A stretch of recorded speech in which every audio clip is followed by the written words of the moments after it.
is Breakthrough. Breakthrough 2022.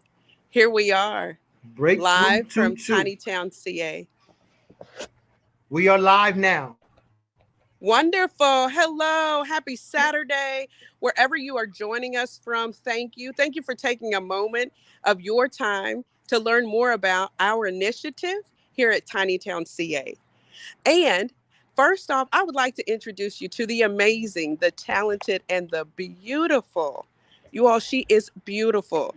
Riverside, Miss Teen Riverside, Love Bradley. Hello. How's everybody doing? What's going on, Miss Riverside Love Bradley? Live from the Tiny Town Studios. What are you up to these days? I am currently still a senior in high school. I've just been accepted into the University of California at Irvine as a biomedical engineering major. And next month, I compete for the state title of Miss California's Outstanding Teen. Yes. Wow. That is incredible. So biomed, that means you can help me with my left big toe one day. Yes. Awesome.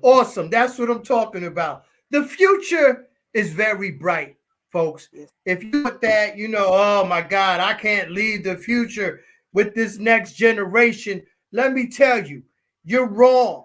You're wrong because we have one of the brightest right here with us at Tiny Town, CA. So, love, tell us, how do you feel about what Tiny Town, CA is doing regarding homeless initiative? I am very proud to be a part of an organization that basically takes women and children in who are homeless and gives them better lives. Homelessness is something that is extremely known in the city of Los Angeles, and for Tiny Town to take women and children in and transform their lives, I'm very happy to be a part of something like this. Well, we're to have you being a part of this too. Now, I heard that you're not alone. You have some family members with you. Is that true? Is that Yes. accurate? My mom is right behind me. Come on this Hi. camera now. I know you got your. How are you? You got your hair did. Come on, get on in there. And she has her crown on too, Troy. Her tiara. This is the tiara. Yes, the tiara.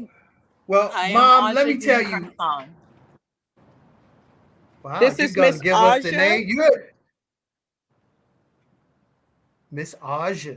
Hey, Yes. Victoria, I'm gonna let you have the mic and come with the rest of the interview. Okay, go ahead then. Well, I Live from Tiny appreciate Town. that. I would really, I think it's always nice to meet the Miss Teen, right?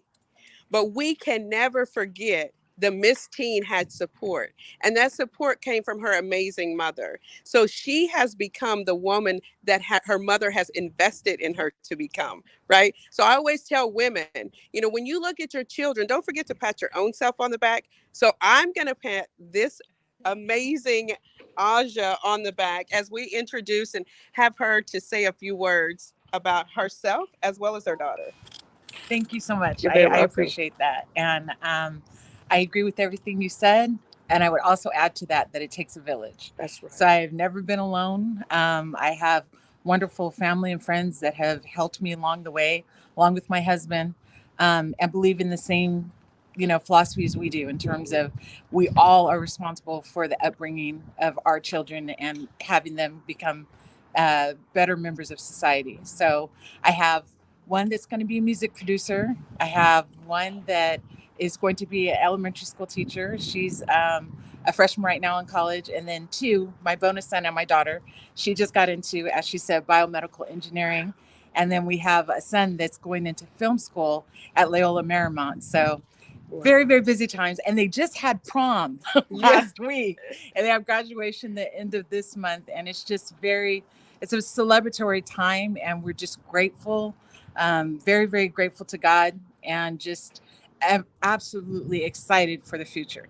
Definitely excited for the future, Yes. and Yes. just hopeful that, what I've tried to do and instill in my daughter is to always pay it forward, and that's why she's here today. Absolutely. So hopefully she can inspire people, and they can understand, hey, if she can go into biomedical engineering, I can. Or if she wants to do a pageant, I can. Or if she wants to play sports, I can. Or if she wants to go into National Honor Society, I can. So That's she wears many titles, that's right. but all giving back in some form, shape, whether it's personal service or being an example. Absolutely. Absolutely. Wow.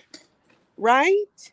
It's all about what we Oh, give back. amazing. We all get a lot out of this world, out of each other, but what are we giving to others to help them stand on their 2 feet? We all find ourselves in situations where we all need a hand up. Don't give me the handout. Bring me up. Help me rise up. And I can even testify to that myself in my own life. I'm in the position that I am because I've had amazing women who have helped raise me up, right? And so it's important that we not forget how we got to where we are. And let's bring somebody else on the journey with us. Amen. Breakthrough 2022. Yes. Hey, So, this le- is. Go ahead, Veronica. Go ahead. Go oh ahead. no, Go I was ahead. just Keep going to going. say, I'm going to take it over here and I'm going to introduce us to the VJ is getting himself set up. Excuse me, it's the KJ. I learned a new term last night, KJ. This is the karaoke jockey. And I am so excited that he is here. I'm gonna give my vocals a little exercise. See Uh what I oh. can do. This And is then going we to be have our exciting. amazing Dion. Dion is getting everything up here as well. So we are still in preparation for getting an amazing show coming to you all. Just wanted you to see behind the scenes a little bit while we have an opportunity. Well, that is awesome. And I believe we're on Facebook Live. I believe Dion is live on Facebook. Somebody told me that they're watching and they're excited. So, and I know we're on YouTube and Twitter and I believe LinkedIn going live now. So, folks, this Awesome. is a celebrity telethon. We are celebrating the homeless organization known as Tiny Town CA in Los Angeles, California. We need you to donate. We need you to give. As Dr. Dre said, we love the jingle jangle, but we really appreciate the things that fold in half, like dollars. So please go to www.tinytownca.org. That's TINYTOWNCA.org and give whatever you can. Yeah. Okay, we thank you so much from the bottom of our hearts. We thank you. And Veronica Ray, she is the accountant and treasurer and one of the queens of Tiny Town. Okay, in Yes. case you wonder who she is, she's not working for WKLA. She is with Tiny Town. I know she looks like a seasoned reporter. Yes, she does, but she is part of Tiny Town. And my name is Troy Richardson, also a board member of this amazing organization. And you hear the passion, the love, the excitement in our voices. This is how we are every day because Every this is day. a mission. This is a movement. It will be sustained until this job is done, which is never. Because as long as there's a homeless person out there, then we're going to be at work. That's Okay? right. We're starting in Los Angeles, but this is a global movement. I had a conversation today with the phenomenal minister, Karen Tucker, Apostle Karen Tucker, out of Phoenix, Arizona. And she was in tears because there's homeless children in 115-degree heat put up in tents in Mm, Arizona. And I told her, Veronica, you know what I told her. I I said, can. Tiny Town is coming. That's right. We're not going to stand for our kids being outside, That's bearing right. the elements. And I don't know if I've been to Arizona and it's hot. It is It's hot. so hot. And these kids, they're in that heat every day in the desert land, man. So this is the beginning in Los Angeles, but this journey is going to be vast. And we're just Absolutely. It will absolutely be worldwide. worldwide. That's right. So we got amazing support from celebrities like actor director Bill Duke, from Car Wash, from Predator, from the most recent Marvel series on Netflix, and y'all need to check that out. Brother Man was doing some work in Black Lightning. Yes. And then we have Gilbert Glenn Brown from the movie Respect and Dreamgirls.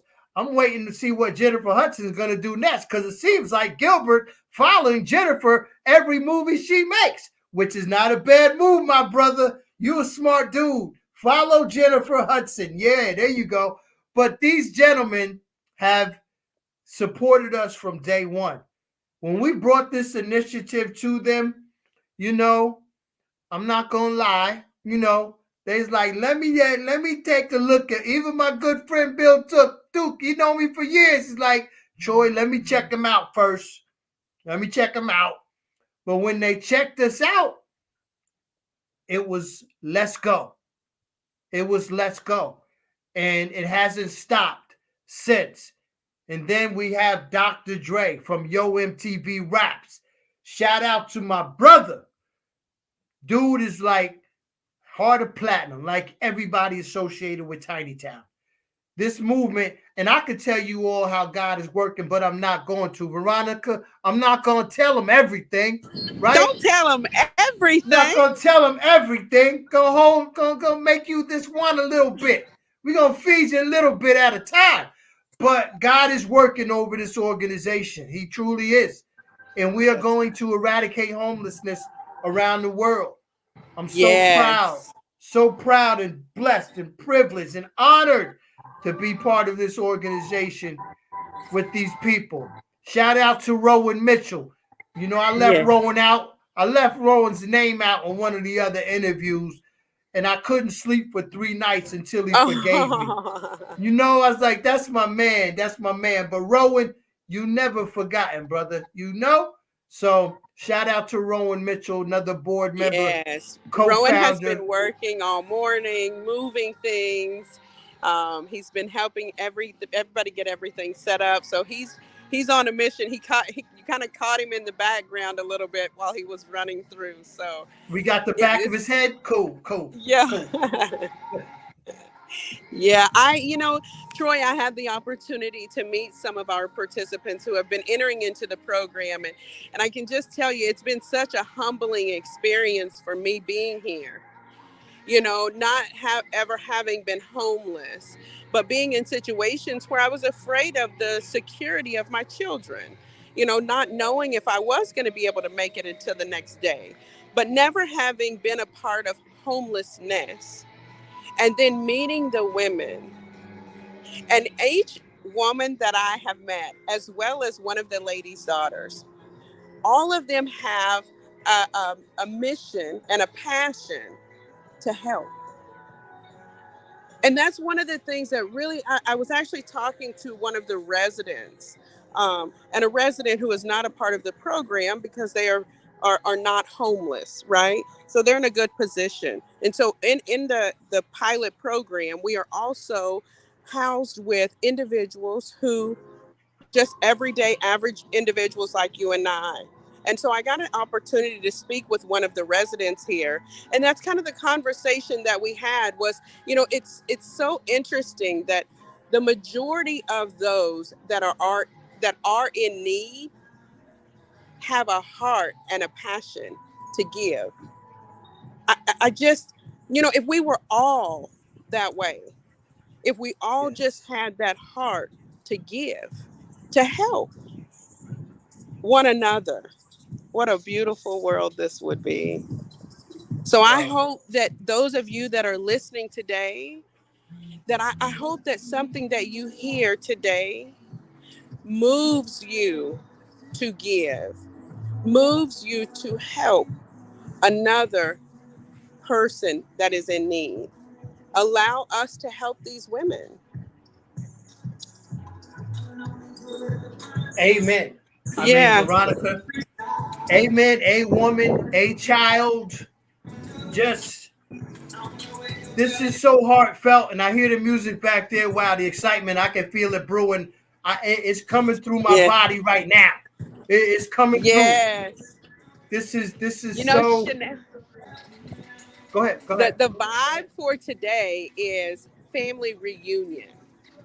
And that vibe was created because it's important that all of the women understand that we are all family. I shared with one of the ladies last night, when you look in the mirror, you see me and I see you because we are just like each other. And so we wanted to create a vibe of family to let each and every one of our participants, as well as anybody else that is looking, that is wondering where they can have a place to call home. It's right here with Tiny Town CA. We are your family. We Yes, want to we love are, on them. Yes, and I hope we get to meet some of those women and children a little later. I think we will. I think we That will. I mean, I cannot wait to meet my sisters Yeah. and my little nieces and nephews. I Yeah. can't wait to meet them. I can't wait. Mhm. The babies are so beautiful. Uh, uh, mm. Hmm. Now I know we're expecting a young lady who's near and dear to all of our hearts, Tara Lynn Towns from the Bullying Buddies. Buddy. So That's I right. can't wait till she shows up and we can talk with her and see what she's got going on. But I know, again, from day one, when I told her about this initiative, she was like, Troy, Mhm. count me in. Count me in. Yeah. So, so many people are pouring into this initiative, and Oh, they Little Rock are. We Ark. every day since I have been here. I arrived here on Thursday, I believe, Wednesday or Thursday, and every day we've had other individuals reaching out, saying, just asking how they can be involved. How can I help? Where do I need to go? Where do you need me? So I mean, we definitely are moving in the right direction. And I just remind people that this is really history that we are making. We are cultivating a historic moment.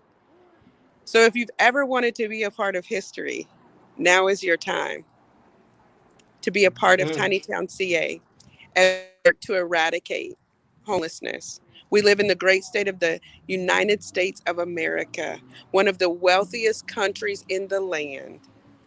And there is no reason, if not by choice, that any American should sleep on the streets.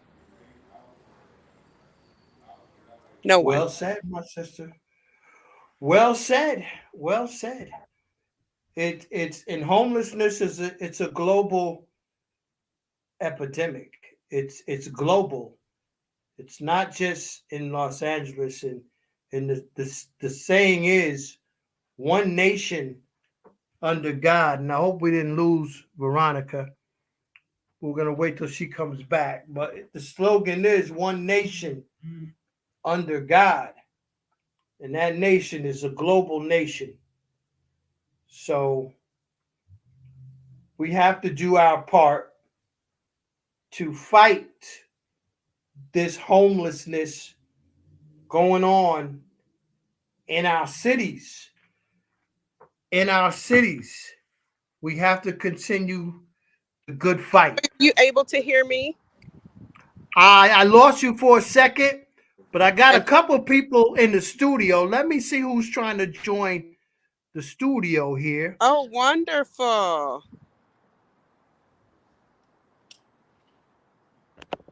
While you are working on that, I'm going to turn this over to our amazing executive director, Miss What? Chanel Scott. Chanel Scott is the founder, the founding vision of Tiny Town CA.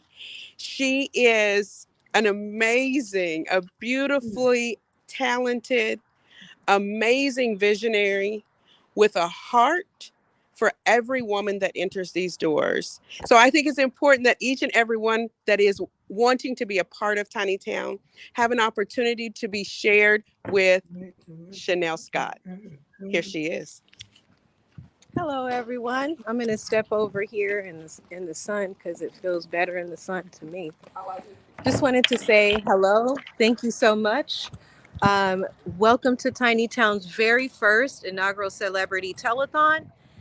We want to say thank you, thank you, thank you for your contributions and donations. Thank you for believing in us. Thank you for believing in the vision. And because you have believed in us, we are now in our pilot program here in Los Angeles. We are here live from Los Angeles at our pilot program where we have actually housed a few of our unhoused women and children of Los Angeles County. So I just wanted to say thank you so much again for tuning in. Our vision, of course, has 3 tiers. The first tier is here at in Los Angeles at our pilot program. The second tier would be to acquire either a motel or a hotel in Los Angeles and convert it into a permanent living space for our participants while Tiny Town CA is being built on our land in Llano, California. So we are super excited today. I am just elated and thankful. Hi, Paris. How are you? Hi, I'm Brother good. Troy. How you Hello. doing, Brother Troy? Hey, you know how I'm doing. I'm flying high right now. That's right. Man, That's right. And we've got some man. wonderful guests here.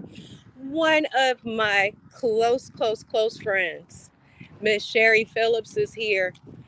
And when I tell you that my friend is a support system and just a wealth of love, she gives love to everyone and she gets it back from everyone.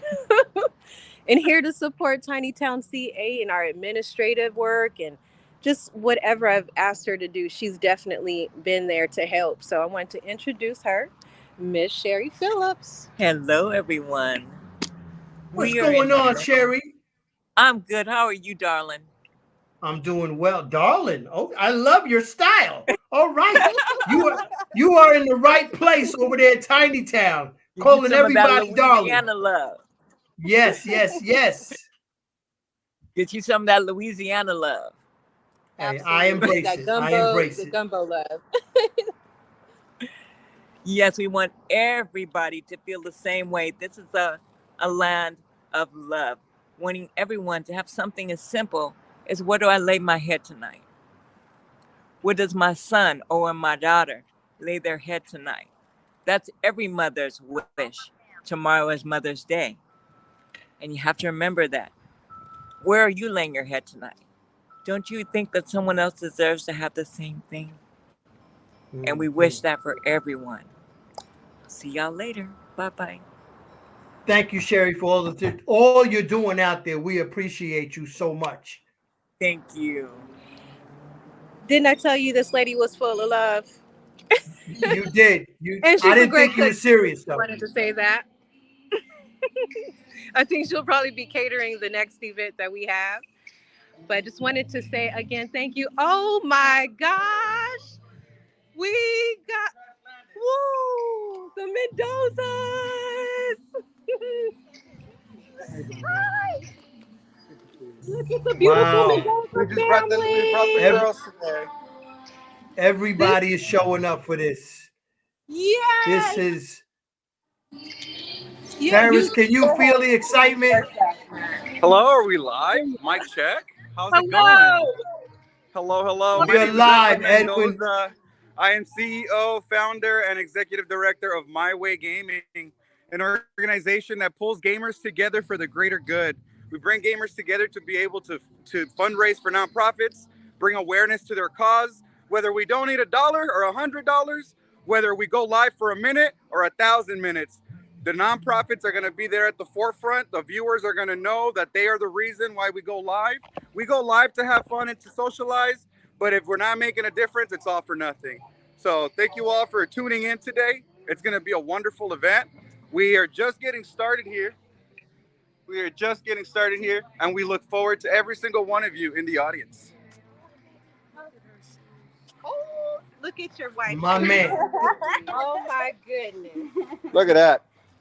This, Say hello, introduce yourself. Hello. VP in the house. yes, this is our vice president. Oh, Yeah. oh, hi. I'm like, wait, where am I on? Live for the telethon. There's Paris. There's Troy. Hi, everybody. What's up, sis? What's up? What's up? Not much. Just getting here. Hi, Mama. How are you guys doing? Wow. Man, I'm excited. I'm excited. This is we've been working on this for months, right?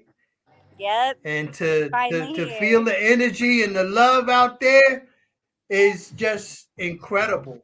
Incredible. Hey, I don't come to Los Angeles to come to Los Angeles. He doesn't know like It's not the place that I come for fun. You know what I'm saying? It's a place that I come to make a difference because differences need to be made. Am I right? I'm right. You right, brother. Let me You get- ain't let never me told a have- lie on I'm a all Saturday. right. Am I right? All right. Okay. This is fun. Wow. Okay. Wow. So I need to share this link, or which link do I share? We are going to take a little tour.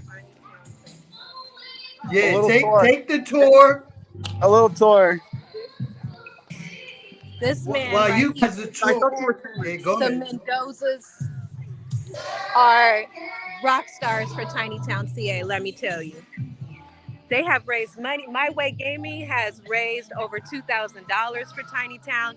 This man right here shaved his head. I shaved my head. It's starting to grow back. I had a nice big fro, and now it's gone. And April was saying, shave that head, shave that head, the next $50 donor. It was a lot of fun. Wow. They are so fun. They're gamers. They're like celebrities on Twitch. They have made our digital print on social media so fantastic. Again, I love my family. Tiny Town Board is definitely my family. Miss Veronica Ray, who is our treasurer, was speaking earlier.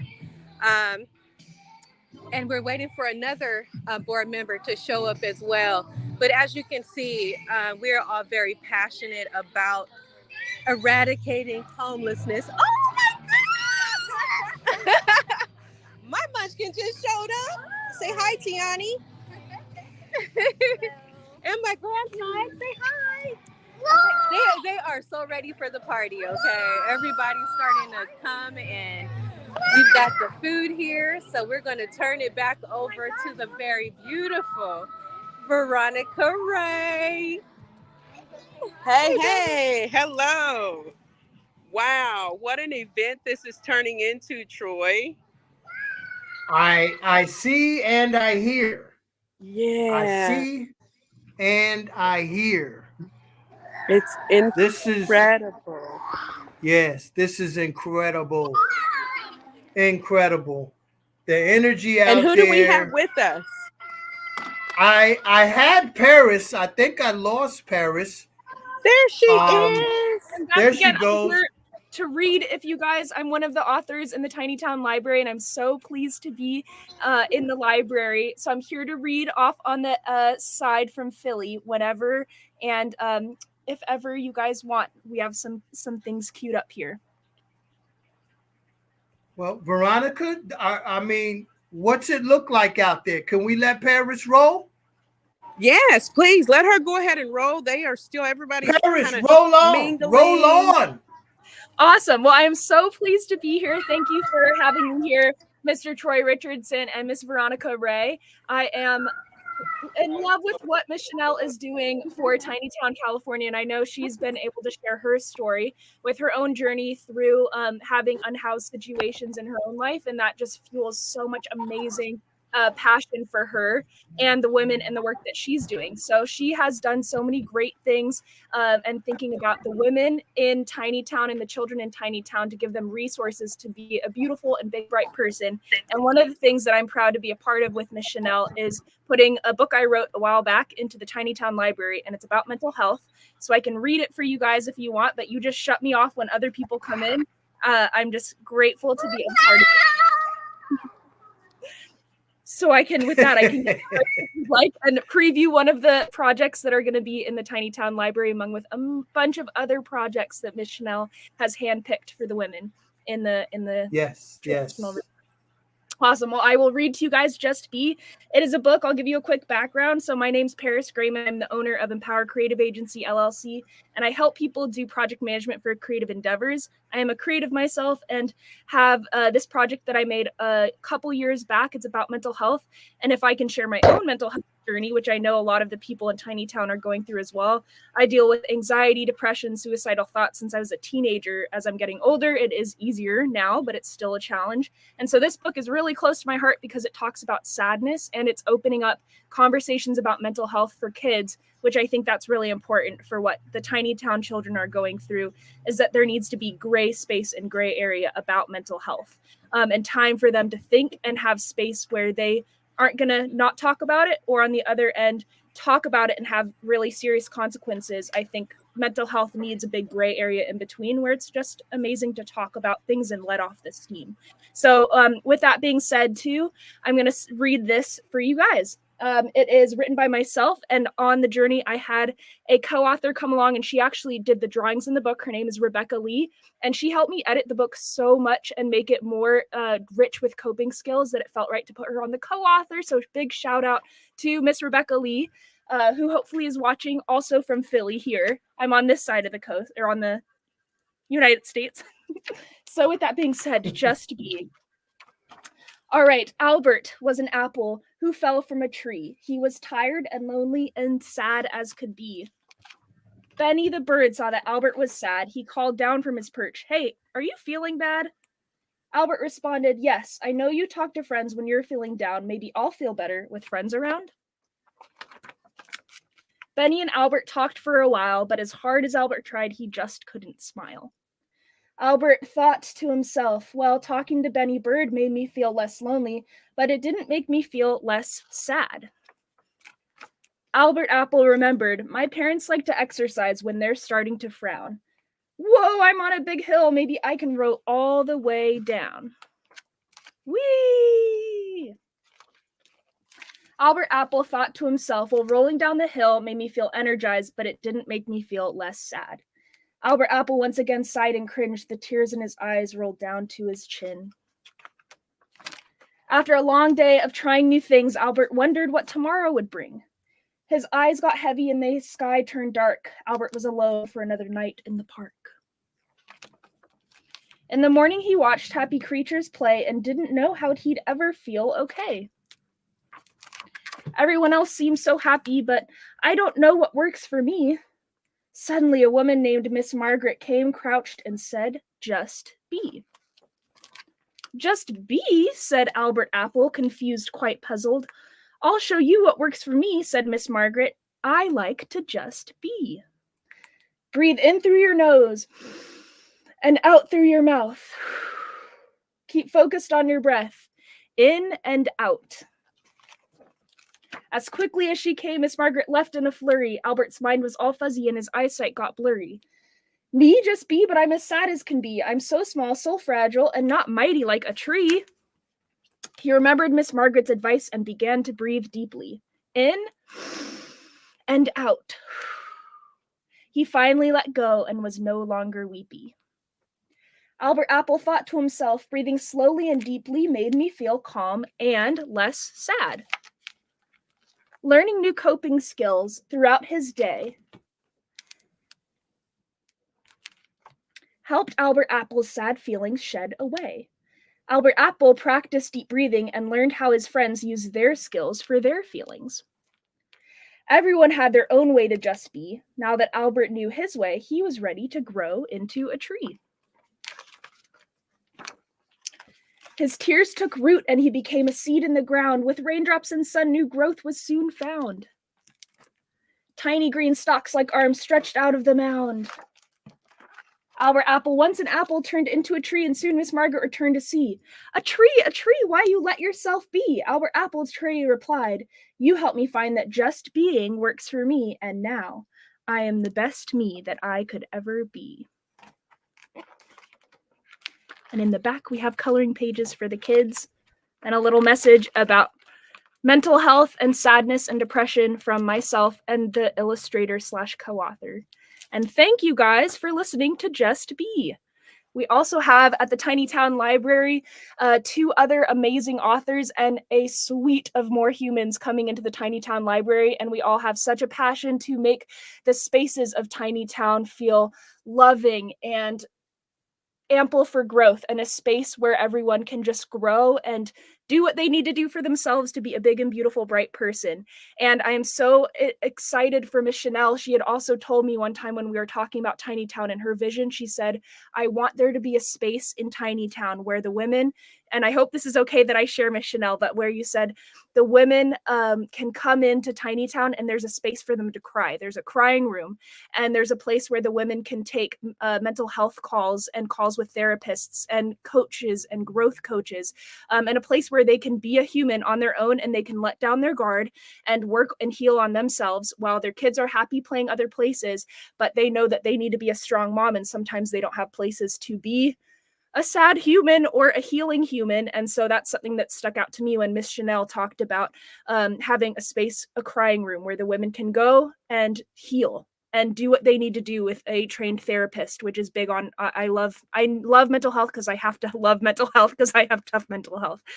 So that stuck out to me. And thank you, Miss Chanel, and all the people that are working with Tiny Town. I am so happy to be a supporter and so happy that I get to know people like Miss Chanel and everyone who's running Tiny Town CA, that I know it's going to be an amazing place. And it already is. They already have multiple women in apartments, and they've gotten, I'd heard at least one of the women, she was living in a car with her kids, and now they're in an apartment, and that is because of Tiny Town CA that is helping them do this, and they're not even a year old. So just imagine, as we continue to help support and help them grow, how many more humans they're just going to empower and help thrive. So thank you. I'll step off, but I'll be in the wings for anything else. I'm so excited to watch all the way from Philly. So woohoo! Happy telethon.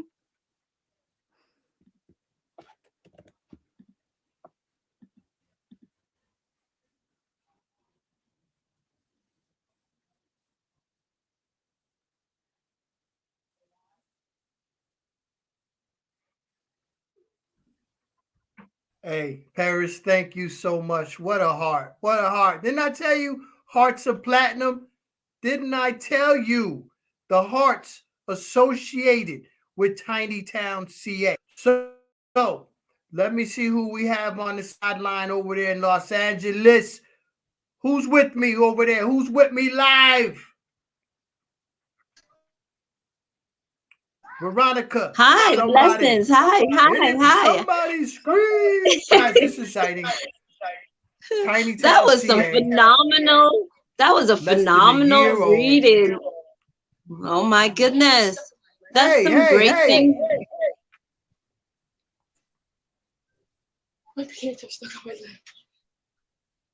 Hello, how are you, Mr. Richardson?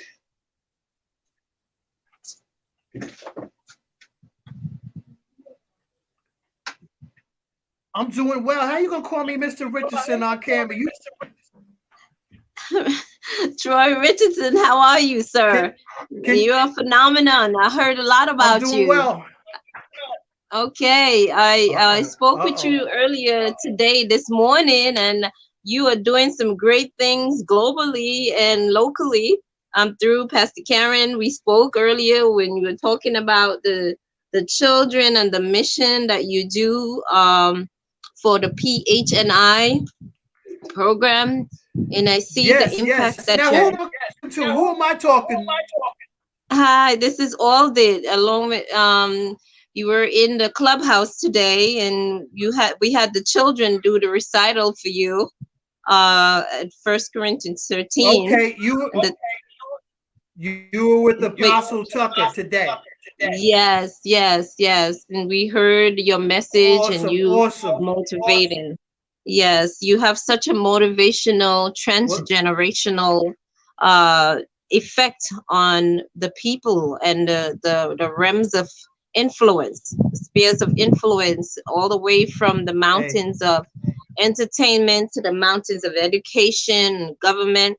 And, you know, each one has to reach one. And I know that you've been doing this for a while. I went on your website and saw all of the different media streams and broadcasts that you're doing. And people need to know that they're Now, loved and feel a sense of belonging, you know? and let me. This is not about me. This is I appreciate you. I love you. But this moment is for Tiny Town, CA. Yes, The yes. homeless telethon is going on right now. So I told them about Apostle Tucker and what's going on in Phoenix Right. with those It, yes, displaced children staying in tents in that yes, obsessive heat. yes. It's very So treacherous. Tiny Town is coming to Phoenix, coming to Arizona. Thank you. They desperately need it. We will be in Arizona. Yes. Now we lost feed to Tiny Town, Los Angeles. I hope they get back in here because you need to see what's going on right now in downtown Los Angeles at the Tiny Town Phase 1 Homeless Initiative, where we just brought 2 women in from the streets in the last couple of days that were living in cars, and now they're in a beautiful apartment building in downtown Los Angeles. Yes, yes, yes. That is so commendable. I tell you, it takes a village to raise up a family. And I remember being homeless myself in New York, and it was not a very easy road to travel. And the transitional system is very harsh sometimes.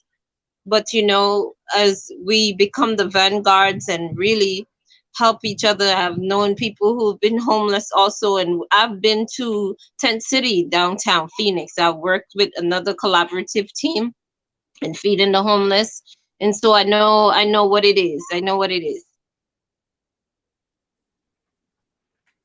Absolutely. Well, we're not going to stop.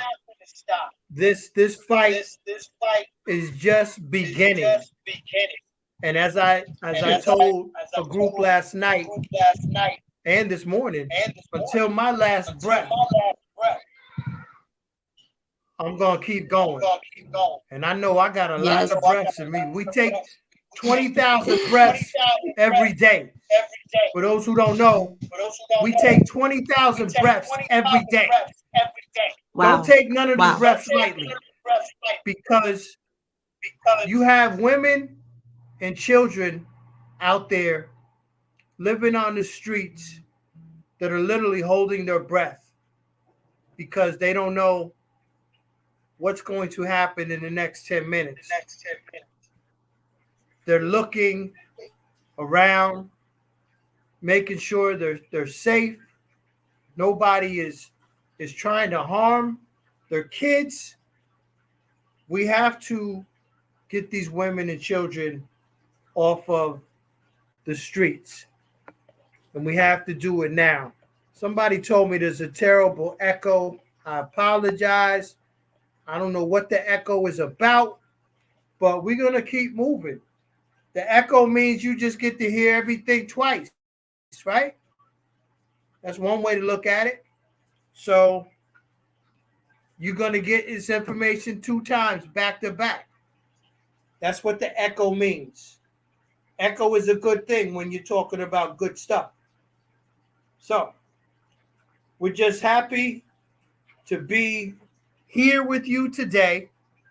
And again, we're waiting for Tiny Town Live to get back. I know they're on the Facebook feed on Tiny Town CA. On Facebook, you can go to Tiny Town CA on Facebook and connect there, or go to www.tinytownca.org and click on the Facebook link through the website.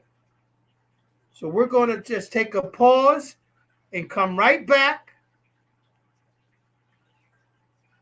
And again, thank you for tuning in to the Tiny Town Telethon from downtown Los Angeles.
All right, somebody told me there's a bad internet connection going on out there in Los Yeah, we are Angeles at having the a site. little connectivity issue, but that's never going to stop.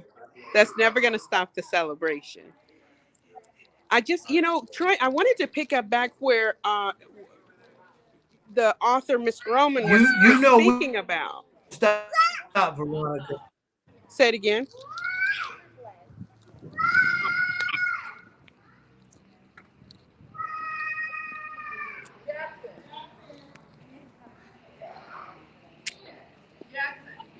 Yes. Oh yeah, so I just kind of wanted to pick up where she was talking about. She mentioned about mental illness, and mental health issues, and I was talking to one of the ladies from the residents earlier about mental health. I'm a successful entrepreneur, and I am in counseling on a weekly basis. I'm in therapy on a weekly basis. And so, you always have to think about that individual who doesn't have the opportunity to have that resource. And I know dealing with the things that we deal with on a regular basis, which are not jeopardizing or in any way interfering with our basic needs to survive.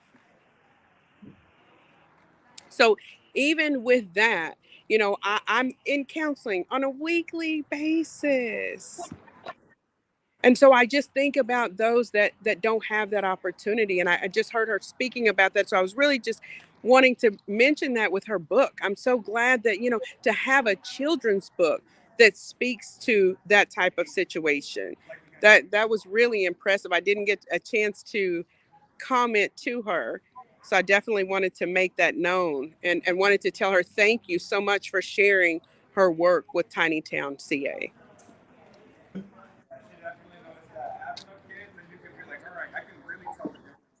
Yeah. So we are still working on our internet connection. But again, as I said, when there is a mission, when you have a mission, you don't let anything stop you. You let nothing come between you and the mission.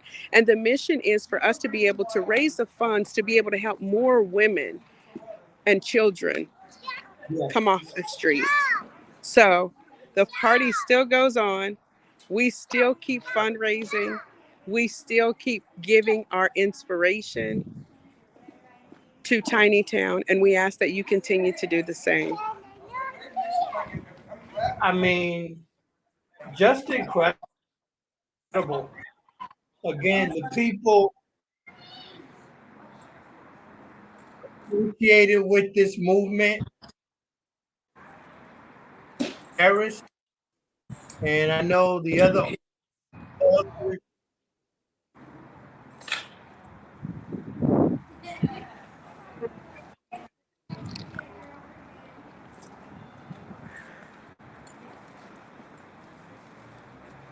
Have we had an opportunity to speak with Mr. Donnell Cole, Troy?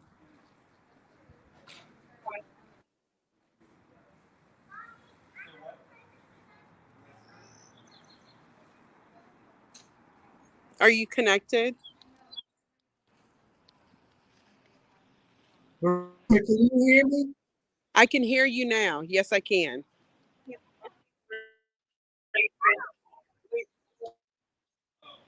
Feels like the connectivity might be a little unstable. I'm going to try to move around a little here, see if we can get a better connection. Veronica, are you able to hear me? Yes, I can. Are you able to hear me as well?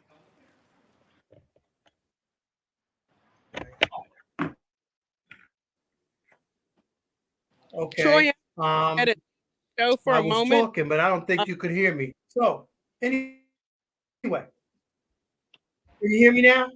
Yes, hear you loud and clear. Veronica. Yes, I can hear you now. I don't think she can hear me. Well, that's all right. And I'm not sure who can hear who at this point, but what I can say is if you can hear me, this is live. And when things go Hey, live, Veronica, can you hear me? yes.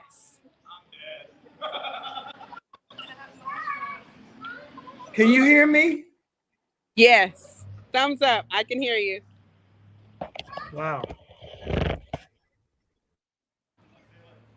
I'm going to just leave. Veronica, I am. I can hear you.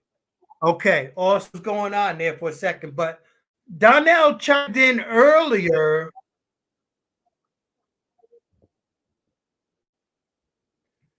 Yeah, you can hear me though?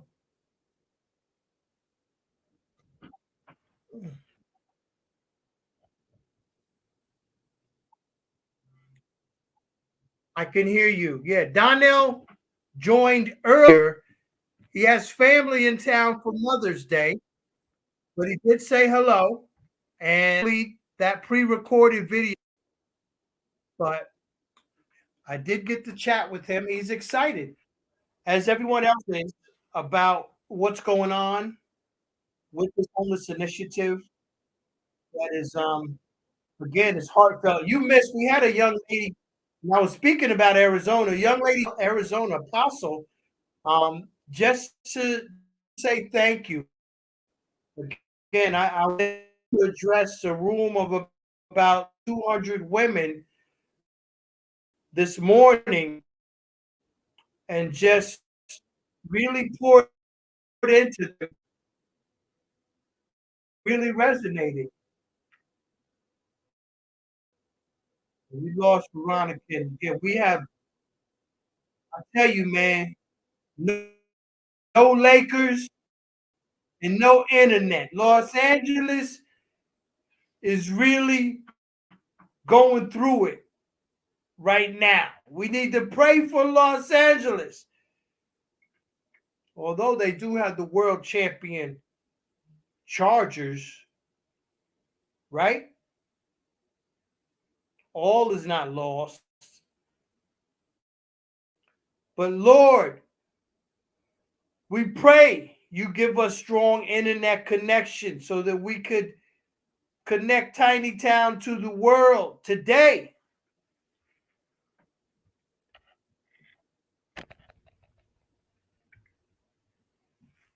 And we're going to step away once again. We'll be right back, folks. Don't touch that dial.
Hey. I just wanted to let you know. So my girlfriend just texted me. She's off the live, and she says it's just got a link there. She can't.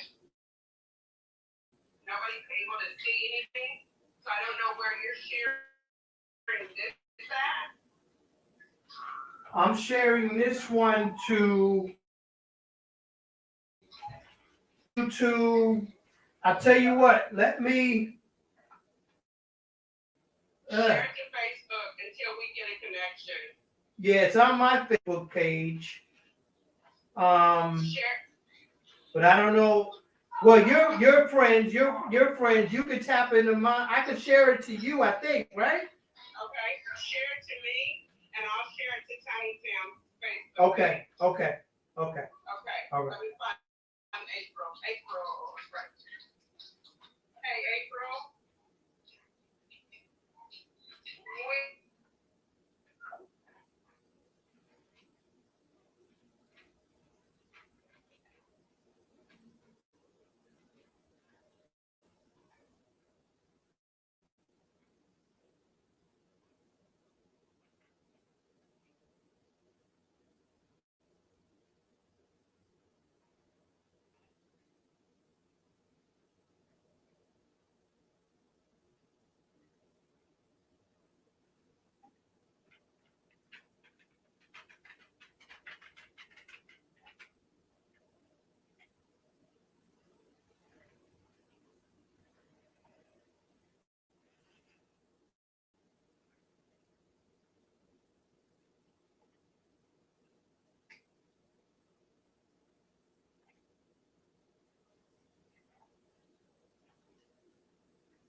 Hey, Paris.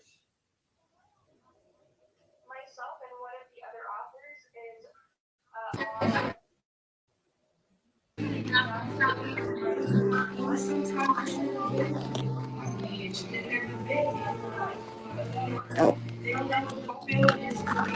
Excuse me, I just blew that out. I apologize. In Well, I Tiny missed it. Town, so try to give me like 3 minutes, okay? You're in the studio now, waiting to be let in. We Okay, are here. We are 3 minutes. live.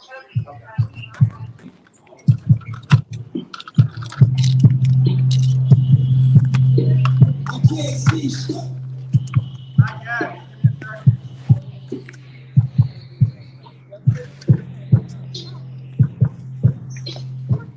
Troy, are you able to hear and see me?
Back up.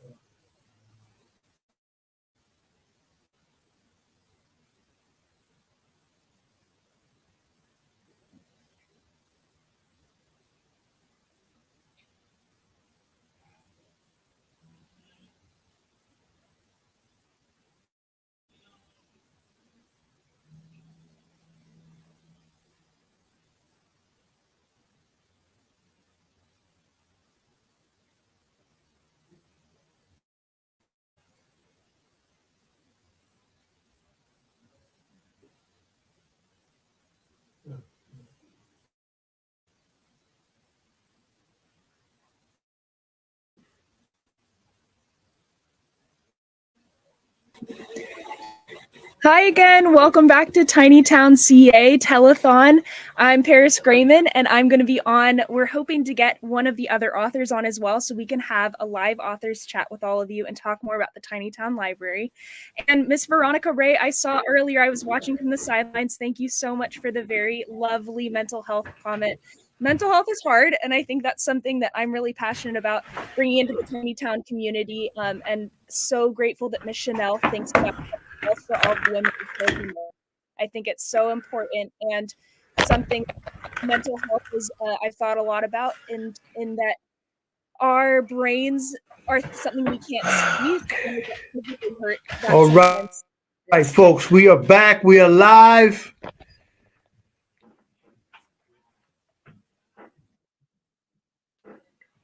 I'm wondering, Miss Veronica, if you know, would we be able to share some of the stories of the women that are in the shelter and some of the things that they deal with as well? I would love to know more. Yeah, so, one of the things that's a little bit Yes. sensitive for us here at Tiny Yes. Town, Yes. it is very important that we protect the women. So as women are coming in, and these are some of the things that I've just recently been learning with my experience and exposure to each of the women. As they're coming off the streets with their children, oftentimes they are afraid, right? They're afraid of what's going to happen to their children. There was something that I personally never even thought of. I never, when we've not ever experienced some of the situations that these women are in, It's hard for us to understand how they respond and how they react to situations. So we will definitely be getting a Yes, I'm few not of sure these if Veronica can on. hear us because Say it again, Troy. Paris, are you able to hear me okay? Yeah, I can hear you. I can hear you, and Okay, I think Mr. Troy can hear us perfect. as well.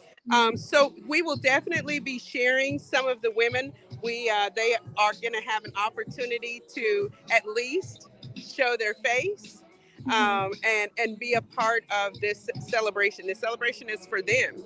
It is, Yeah. of course, an opportunity for us to raise money to further help them, but this is for the women. The reason we did this family reunion style is because we want them to know that they are a part of our family. So, And that's something that's always come through whenever I've heard from Michelle or anyone else in Tiny Town is that it's a community of people and they grow and feel heard and that really they feel seen at the end of the day. absolutely. And Absolutely. I believe Miss Dana Abraham, one of the other authors in the Tiny Town Library, she may be in the wings as well. So we would love to have a chance no, to I didn't say anything. That music is bumping out there, Lord. That music is bumping. I keep trying to walk away a little bit because I don't want us to catch that in the background audio, but we are definitely having a celebration out here at Tiny Town. it's wonderful. It's a good day for celebration too. It's a time to fundraise. I had heard Miss Chanel said that it's only $300 a month for the women to get an apartment, which I used to live in San Diego. I do not know how that number is happening, and I'm so excited that it is because that is amazing for California prices and for a way too for the women to be able to get supported as well. That's exactly right. Hi, Hello. Yanni. Say hi. You are live with Tiny Town right now. Can you tell the people how you feel about Tiny Town? I know you love Tiny Town. Happy. She said happy. I'm So so last happy. night, Miss Tiana, this is Chanel's, the executive director's daughter.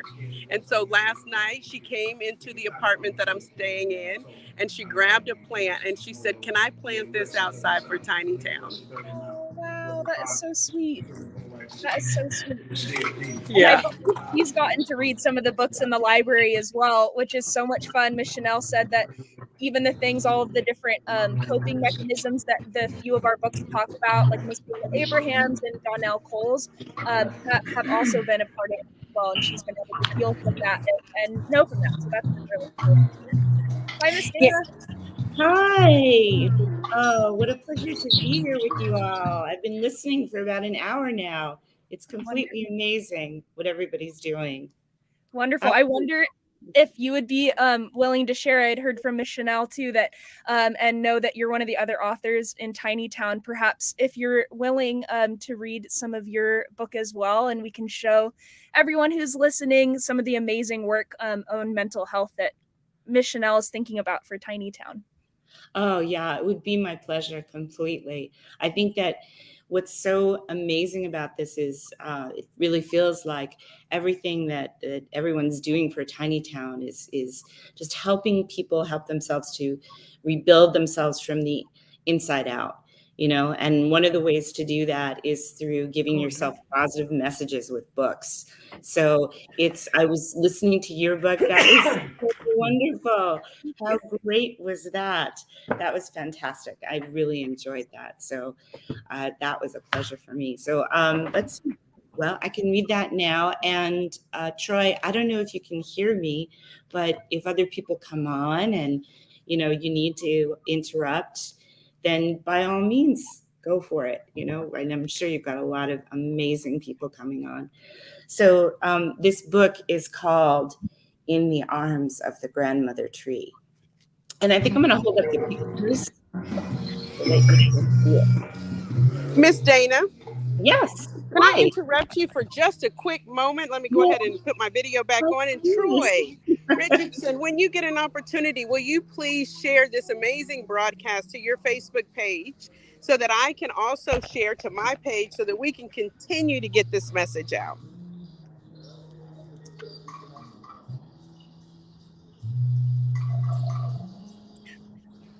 This is what happens when you're alive. Everything does not always go according to plan when you are live, but when you are mission driven, the mission continues. It is. And we have technology as big as it's growing does not always serve our purposes. That's exactly right. Yes. I'm Keep gonna them post with grace. That's true. Okay. So this book is a message from the universe just for you. You are the perfect person to receive this message. Like a shimmering star in the deep velvet of the night sky, or a bright green blade of grass bending in the wind, or a new wave brimming with white foam crashing into the blue, blue ocean. You belong to this beautiful, wide world. I can hear you. And it belongs to you. This book is a gift for you.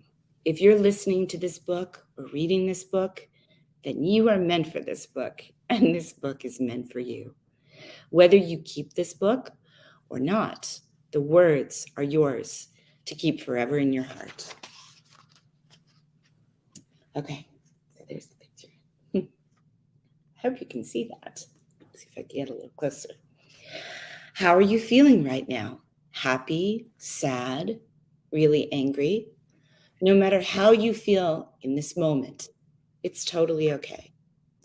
In life, the truth is that while many things are wonderful, there are Yes, also ma'am. things that are sometimes hard and confusing and upsetting. You might feel lonely or forgotten about or really scared.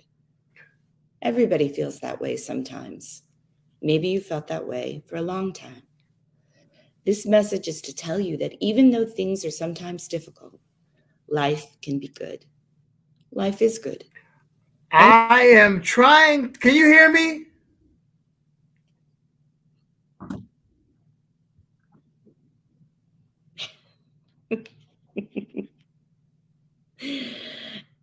Anything good can happen when we ask for life's help.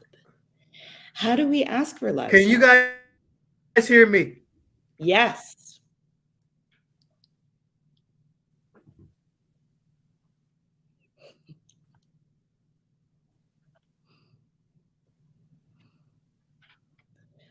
I think. Are you guys hearing me? Yes. Can you hear me? Can you hear me?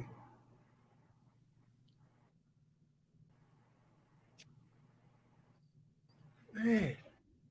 You know what, Paris? Maybe what we can do at this time, rather than reading this whole thing, because we don't know who's going to pop in and off, what we can do is just talk about the nature of what it means to have something or someone or some situation that's precious to you when you're going through a hard time. So sometimes it's a book, or sometimes it's a favorite person you only get to see for 10 minutes once a week, or sometimes it's a whole group of people or a beautiful place in the world. Yeah, let's talk about it while we're waiting to get connected. I would love to. And I also think from knowing you, even just because of this tiny town for such a short period, I know that you are such an amazing healer and have such a good energy. And I know that's in part a lot of, I kudos to you, and I kudos to Miss Chanel Scott, is that she's building and bringing together such amazing people that have the goal of healing and working. And so I even appreciate, we had just known each other for a short time because of the preparation for this telethon, and you had given me some tips on my own mental health. I wonder too, thinking about maybe we could give some tips to people as well. That was such a healing help to me, and so having these conversations with you, I think, is so important and good about things that matter to us, our mental health, coping skills, just on a base level. Absolutely, right? Because we all need things, especially when we're in the middle of something, and you articulate this all so well. I think when Troy was talking before about the amount of breaths, that you have, breath is so key, right? We're always breathing, but the mind follows the breath. So I study with a beautiful man named Dr. Joseph Michael Levery. And he always talks about the idea that the mind follows the breath. The breath is the king of the mind. So when we're upset and we're breathing kind of shallowly, right? Because our heart's racing and our thoughts are racing, it's hard for our minds to kind of get free of that. Our minds are kind of locked in. And so what do you do to make the difference there? And so being able to breathe, kind of like breathing in sync with nature, is so helpful. So it may not just be about taking a breath, but it may be breathing rhythmically. That helps, right? And you can see this with little kids too, right? If you tell them, okay, let's breathe in and out, and in and out. I feel like there has to be almost every mother figure somewhere who has said that to her children, right? I mean, we all heard that, just take a breath. And I don't know, Veronica, have you heard that? I know I have. Can you hear me, Veronica? I don't know. There may be a delay on the feed. Mm-hmm. I think so. She's looking so beautiful. Yeah, so that idea of taking that rhythmic breath is so helpful. So if we breathe in and out, and in and out, and in and out, and we just keep doing that, but we keep like really bringing in air into our lungs. We just in and out. And then everything slows down and it's easier to breathe. I mean, you do a lot of meditation, don't you, Paris? I do, and it's really hard. And so I was thinking about that as I was thinking about Tiny Town too, and all of the resources that the women will get is, as I feel very privileged and very good that I was looking around my house. I'm like, I have a lot of resources and I feel really blessed for that. And I have a hard time with my mental health. And so that's something, and I try to meditate and my brain gets busy and crazy. So thinking about all of the women and children in Tiny Town, I am so excited that they're getting so many resources. And it makes me just grateful for what, we have resource wise, and excited that there's space, but also recognizing that, man, it's a lot to go through.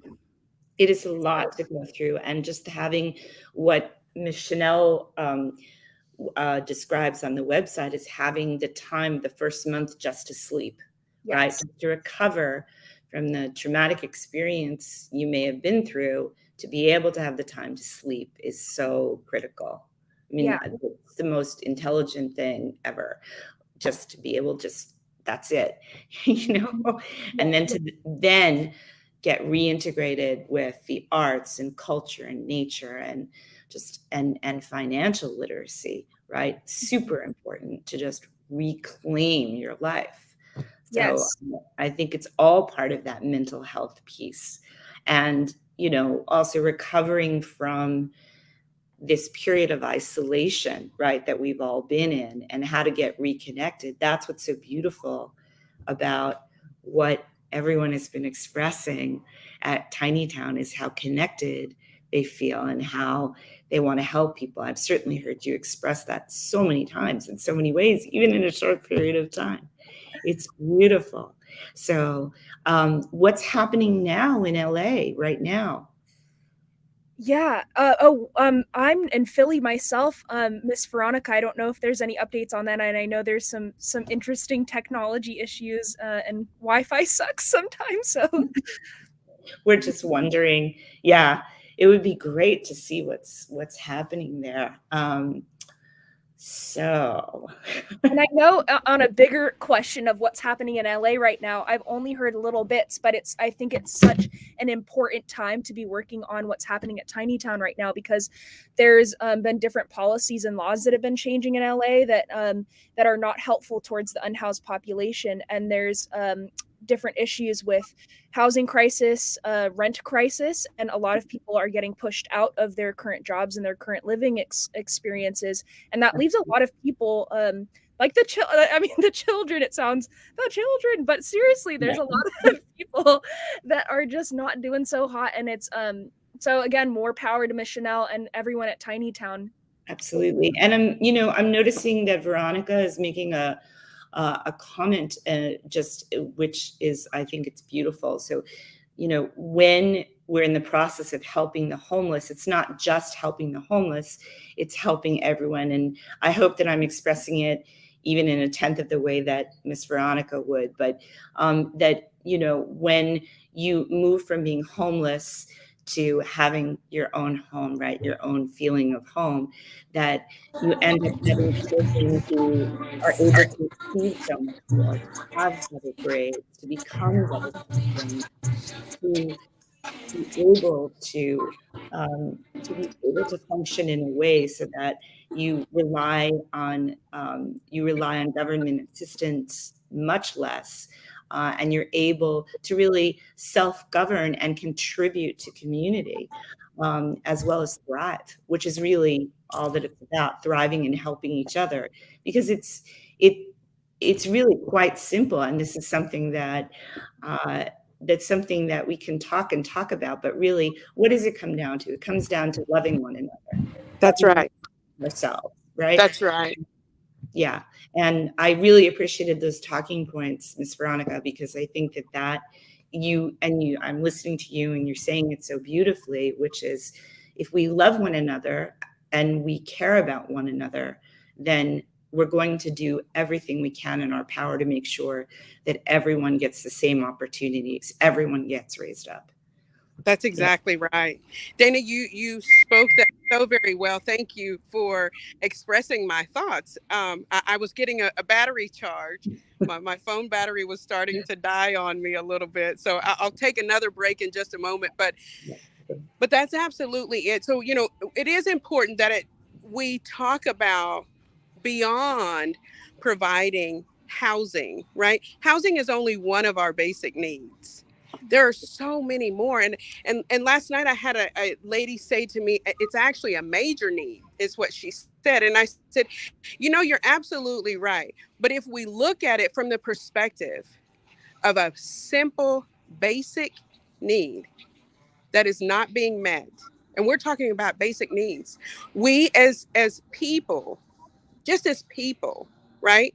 Doesn't matter the color of our skin, doesn't matter our sexual orientation, doesn't matter our economic situation. As human beings with hearts that beat, we should at least have housing, food, and water. If we have nothing else, housing, food, and water, I consider those to be basic needs.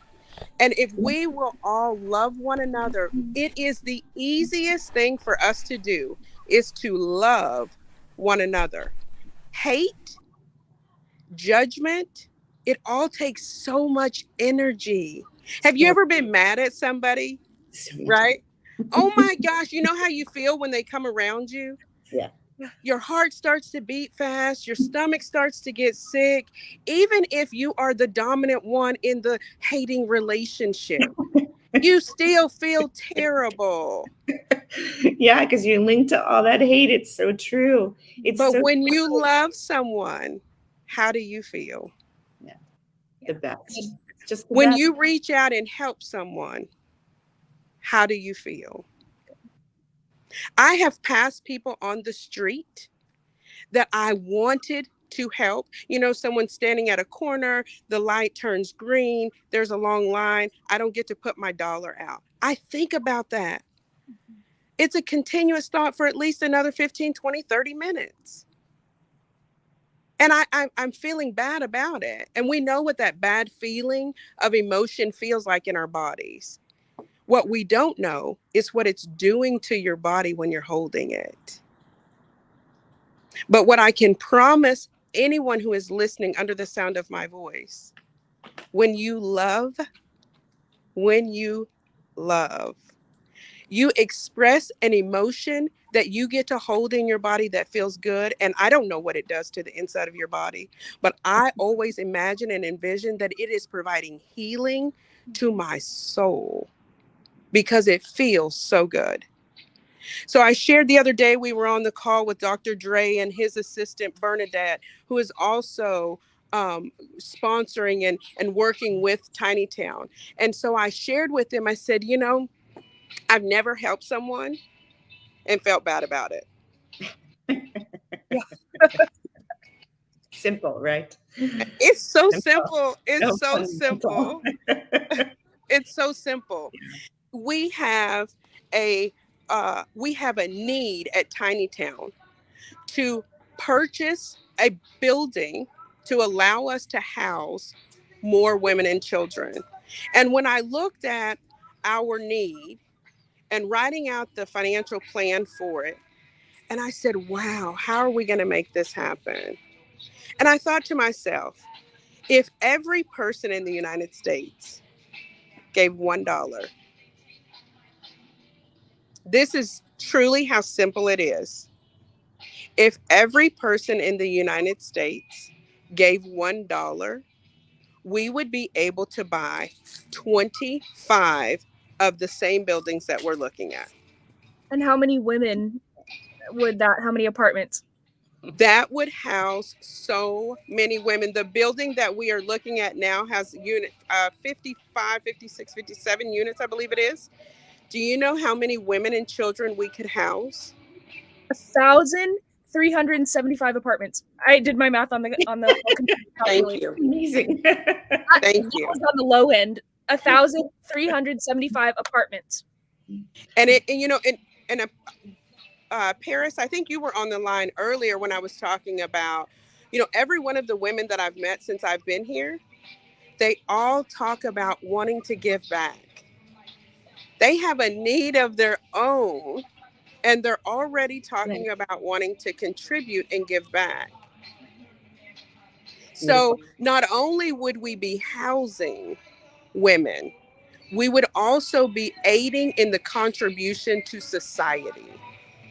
We all want a safer environment to live in. We all want a safer environment for our children to live in. We all want to pay less tax dollars, right? It's so easy.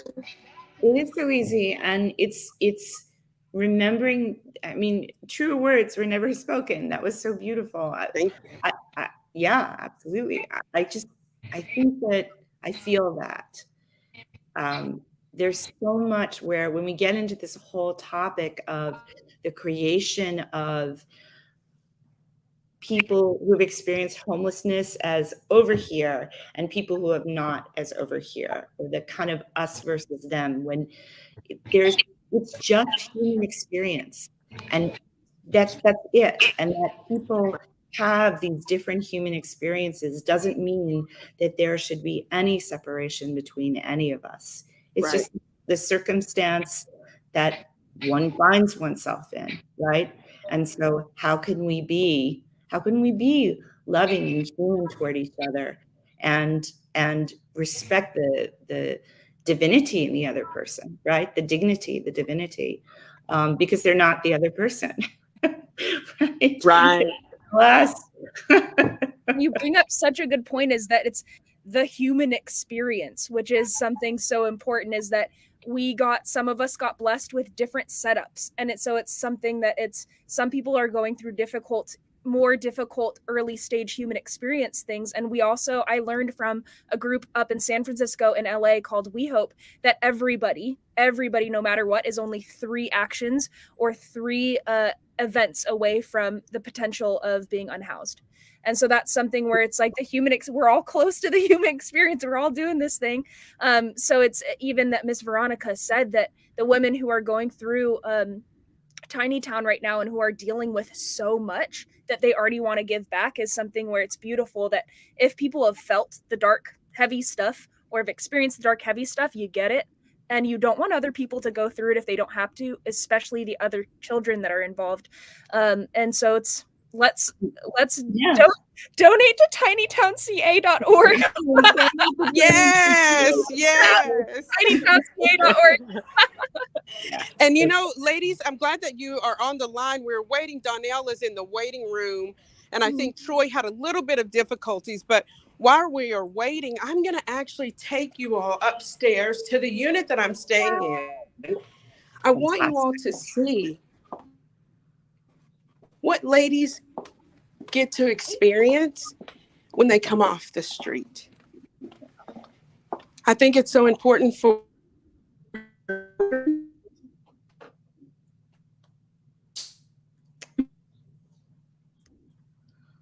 Might be losing the internet. I'm keeping my fingers crossed. Something that I had seen in the chat from some of the viewers is asking about the kids' reactions and emotions to being in Tiny Town. If we can hear, or perhaps once Miss Veronica Ray gets back on, learning more about the reactions and kind of the feelings and the true experience of the children and the women in Tiny Town and what it's like to be there, and hopefully helping to understand and learn so that we can keep donating and giving more to Tiny Town. tinytown.org. and we were lucky that we saw the interior at some point. Yes.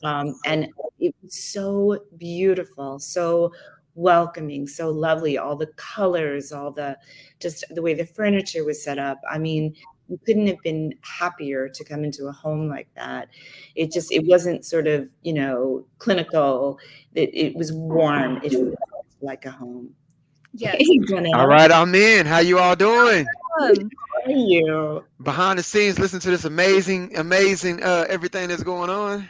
Good. Yeah, it's so good you're here. While we're waiting for Miss Veronica Ray to get to the destination, she's going to get to... Hi, Mr. Troy. While we're waiting for Miss Veronica to get to the destination to show us, which it looks like you may be in the apartment. We can't wait to see Mr. Donnell. We are excited to get to hear your book during the telethon, if maybe in a little bit you'd be willing to share. Absolutely. Most definitely. Wonderful. Let's see. Troy looks like he is just learning about this for the first time. This is one of those things where it's like, I'm just looking to get internet to be able to FaceTime my grandchildren. And he's going to let me have it later on. I got a feeling he's going to let me have it. That is. Hey, sis. Hey, Donnell. Hey, man, I am pumped up to just see the impact this is going to be placed upon this endeavor. I did have the opportunity to be able to witness the space and see how beautiful it was, how serene it was. Just looking at it and not being able to step foot, I'm already experiencing just the energetic, expression that you guys are putting there. It's beautiful. Mm-hmm. Yes. I tell you, this has been quite a humbling experience for me. As I was saying before I lost connection, and I am still a little out of breath, but I'll catch it in a minute. But I'm from Oklahoma City, Oklahoma. Never been homeless, never had to live in less than average housing. Mm-hmm. And so I wasn't really sure what to expect, right? I had been here before. I had not stayed in the apartment. And quite honestly, I just wasn't sure. Mm-hmm. I arrived on Thursday. And can I tell you, I wrote on a piece of paper, humble begins. Yeah. I am filled with so much gratitude by being in close proximity to these women who are disadvantaged. Right. And to know that I have so much richness. And I'm not just talking about monetary, right? I don't think that rich has anything to do with monetary value, quite honestly. Right. Richness is something that we hold. But so to watch these women and to be in this space, I wake up in the morning, I open the windows, and I realize, I said to someone the other day, the best part about being happy is when you can't point at a single thing that's making you happy. Right. You just are genuinely happy. And that's what I'm experiencing. And I believe I'm experiencing this so that I can demonstrate what the women are experiencing when they walk into the units. Right. Absolutely. Yeah. Man, the ability to ease suffering. When you was talking, Paris was talking about the human experience, and I believe that is one of the great journeys of the human experience, is being able to understand that no matter what walks of life a person can come from, you can still have a heart-to-heart connection with allowing them to actually encounter or experience that oftentimes don't even think it's possible, right? How many times have we prayed for something and not realized that we have the ability to be the answer to someone's prayer? Right. And a dollar is not a whole lot, right? So it's not like you have to sacrifice everything to have a life-changing experience for someone that can trickle down and alter generations to come. It's beautiful. Right. That's because when everybody contributes that way, right? Everybody Absolutely gets together and does it together. It's just, yeah, it's really powerful. It's a lot more powerful than one person saying, I'm gonna be the one to do this. And it's also a lot more joyful, right? Right. Hearing you say, Donnell, that you might be, if you're waiting for something, for your prayer to be answered and you're waiting for something to happen to you, maybe it's the other way around, like you said. Maybe it's that you have the opportunity to help someone else, and that in itself will spin and give you something back. Absolutely. And you fill up with those good love feelings, plus it helps somebody else. So what is that? Not one thing but two things happening, and Absolutely. it's two points of growth. Right. That's right. And that's abundance and prosperity. Is as you give as the others, you give to yourself, right? Yeah. Yeah. That's so true. Yeah. Exponential growth right there. Absolutely. That's love. You know, I believe that you cannot envision what you Your can't camera went down, imagine. Veronica. Say it again. Your camera with black. Oh, Okay, there my it goes. bad. Okay. No, I was just saying you can't envision what you can't imagine. And most often we can't imagine what we've never seen. Absolutely. And so this is giving them an opportunity to see with their own eyes what they can begin to have dreams, set dreams, right? We know that dreams can be manifested, but they are manifested with the belief Right. that I That's can right. have it. And I can't believe that I can have something that I've never even seen. How do I begin to construct the image Right. that I don't even know what it looks like? So this Right. is an opportunity for us to give the women vision, Right. along with the programs that we have in place, the life coaching services, the gardening, the entrepreneurial courses that we have in place, to be able to put them in that financial sustainability Right. position. It's huge. Yeah. It is. Yeah, I heard this quote that says osmosis may be the only cure for mental deficiency. And sometimes it's hard to conceptualize an idea if all the pain that you've dealt with has your, belief system wired in such a way that it's so dysfunctional and self-destruct, right? And so Right. even having a hope or a dream or something that pops up that could look like it's greater, in regards to what you can attain in life, is so difficult to realize that or bring that into realization if you have so much pain or the environment that you have to contend against.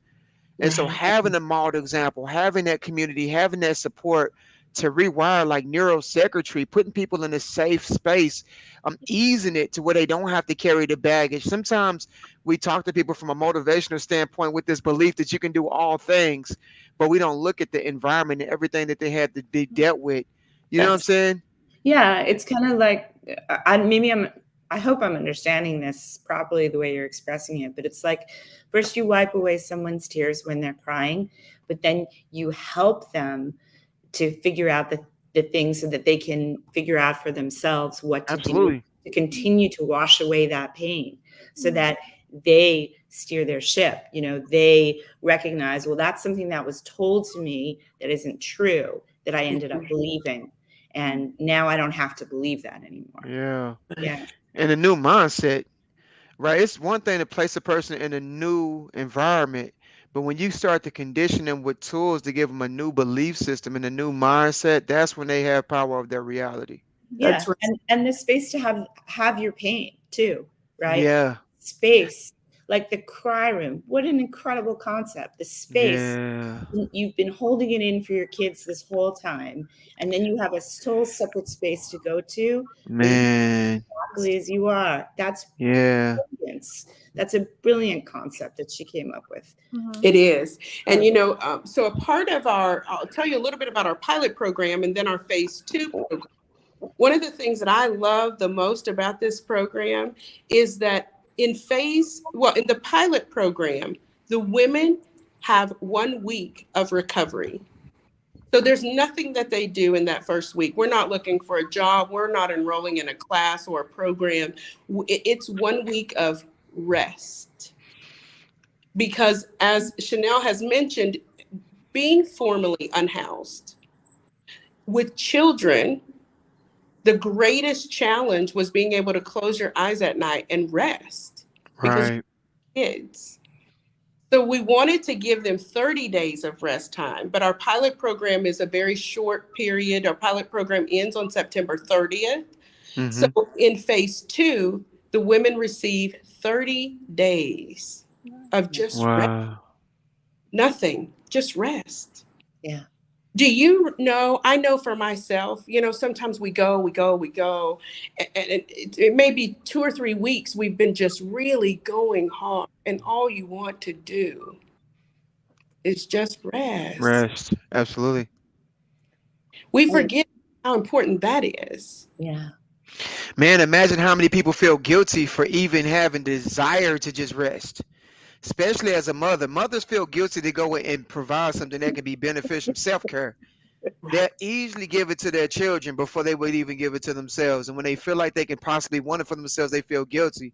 So imagine just how much more defeated you could feel in being in a situation where you're living in a tent and can't provide that lifestyle for your kids.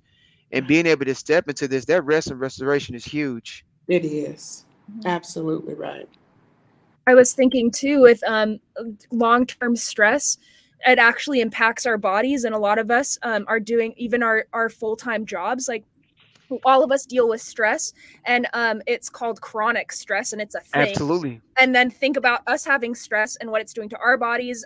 Miss Dana Abraham was telling me about the liver gets impacted. There's a lot of Yeah. physiological things that happen in our body from stress. Then plus imagine not having a home, being in a shelter that's possibly a little bit dangerous for you, not alone your kids. If I had learned from working with some women's shelters in Philly that there's sometimes up to 4 kids with a woman from ages infant to 17, 18 Mm, years old, and they're all there. So even on a difference of your kid tries to come up to you and ask, "Hey, mom, can I go to my friends after school?" You're like, "Not this week, because I don't know. We need to be a red right. spot." And thinking about that long-term chronic stress that you have, but also your kids when they're in the developmental stages. So hearing that the tiny town CA has not just 1 week during the program, but 30 days over 30 days. that is like helps physiologically reset the women's bodies so that they Yeah. can do the Yeah. long-term healing. And not only are they going to be better individuals but better moms, which is their goal as they have the children, is like, how can I set up my kids and my environment for them? Plus they're around amazing humans. Donnell, you talked Right. about osmosis. Look at the Right. powerful women that are around tiny Right. CA. And Miss Yeah. Janelle, Veronica, you guys are powerful women that are just Yeah. transforming and healing, and not only physical environment but social environment. It's Yeah. all good stuff. Yeah. Yeah. And it's the Yeah. perfect I feel like you guys the perfect leadership for it. Yes. Thank you, Donnell. Yeah. Yeah. I was thinking about epigenetics too. Just the genetics that's passed down from being in a stress induced. And chronic stress is the number one source of death. That's right. That's right. Source of death and illness. So And then, illness, right. you look at the illness. So we've got the chronic illness. You carry that into adulthood. You're unhoused with no services. There are medical requirements, right? You got medical requirements. So you're at doctor's offices, you're talking about more increased tax dollars that Americans are Hmm. paying, right? I mean, it's just a snowball effect until Right. we understand that the dollar is the answer. Right. The one single dollar is Man. the answer. And love. It's And too simple. Yeah. And I would appreciate learning about this. So I've heard the term unhoused used. Is unhoused now the proper term that we should all be using? That is Yes. good to understand about, because Mm, unhoused seems like it's a much more progressive kind of term. yeah. You're absolutely right. So there's a couple of reasons we use unhoused. Yeah. One is for the homeless takes on a negative connotation Right. Okay. because of what we have, the way we've used it in our society. Yes. And we also can't forget that we have some individuals who are homeless that choose that lifestyle, That's true. right? We don't want to single them out because that's a choice that they've made, right? If that's how you choose to live life, that's perfectly fine. But what we want to protect are the unhoused who are not choosing that lifestyle.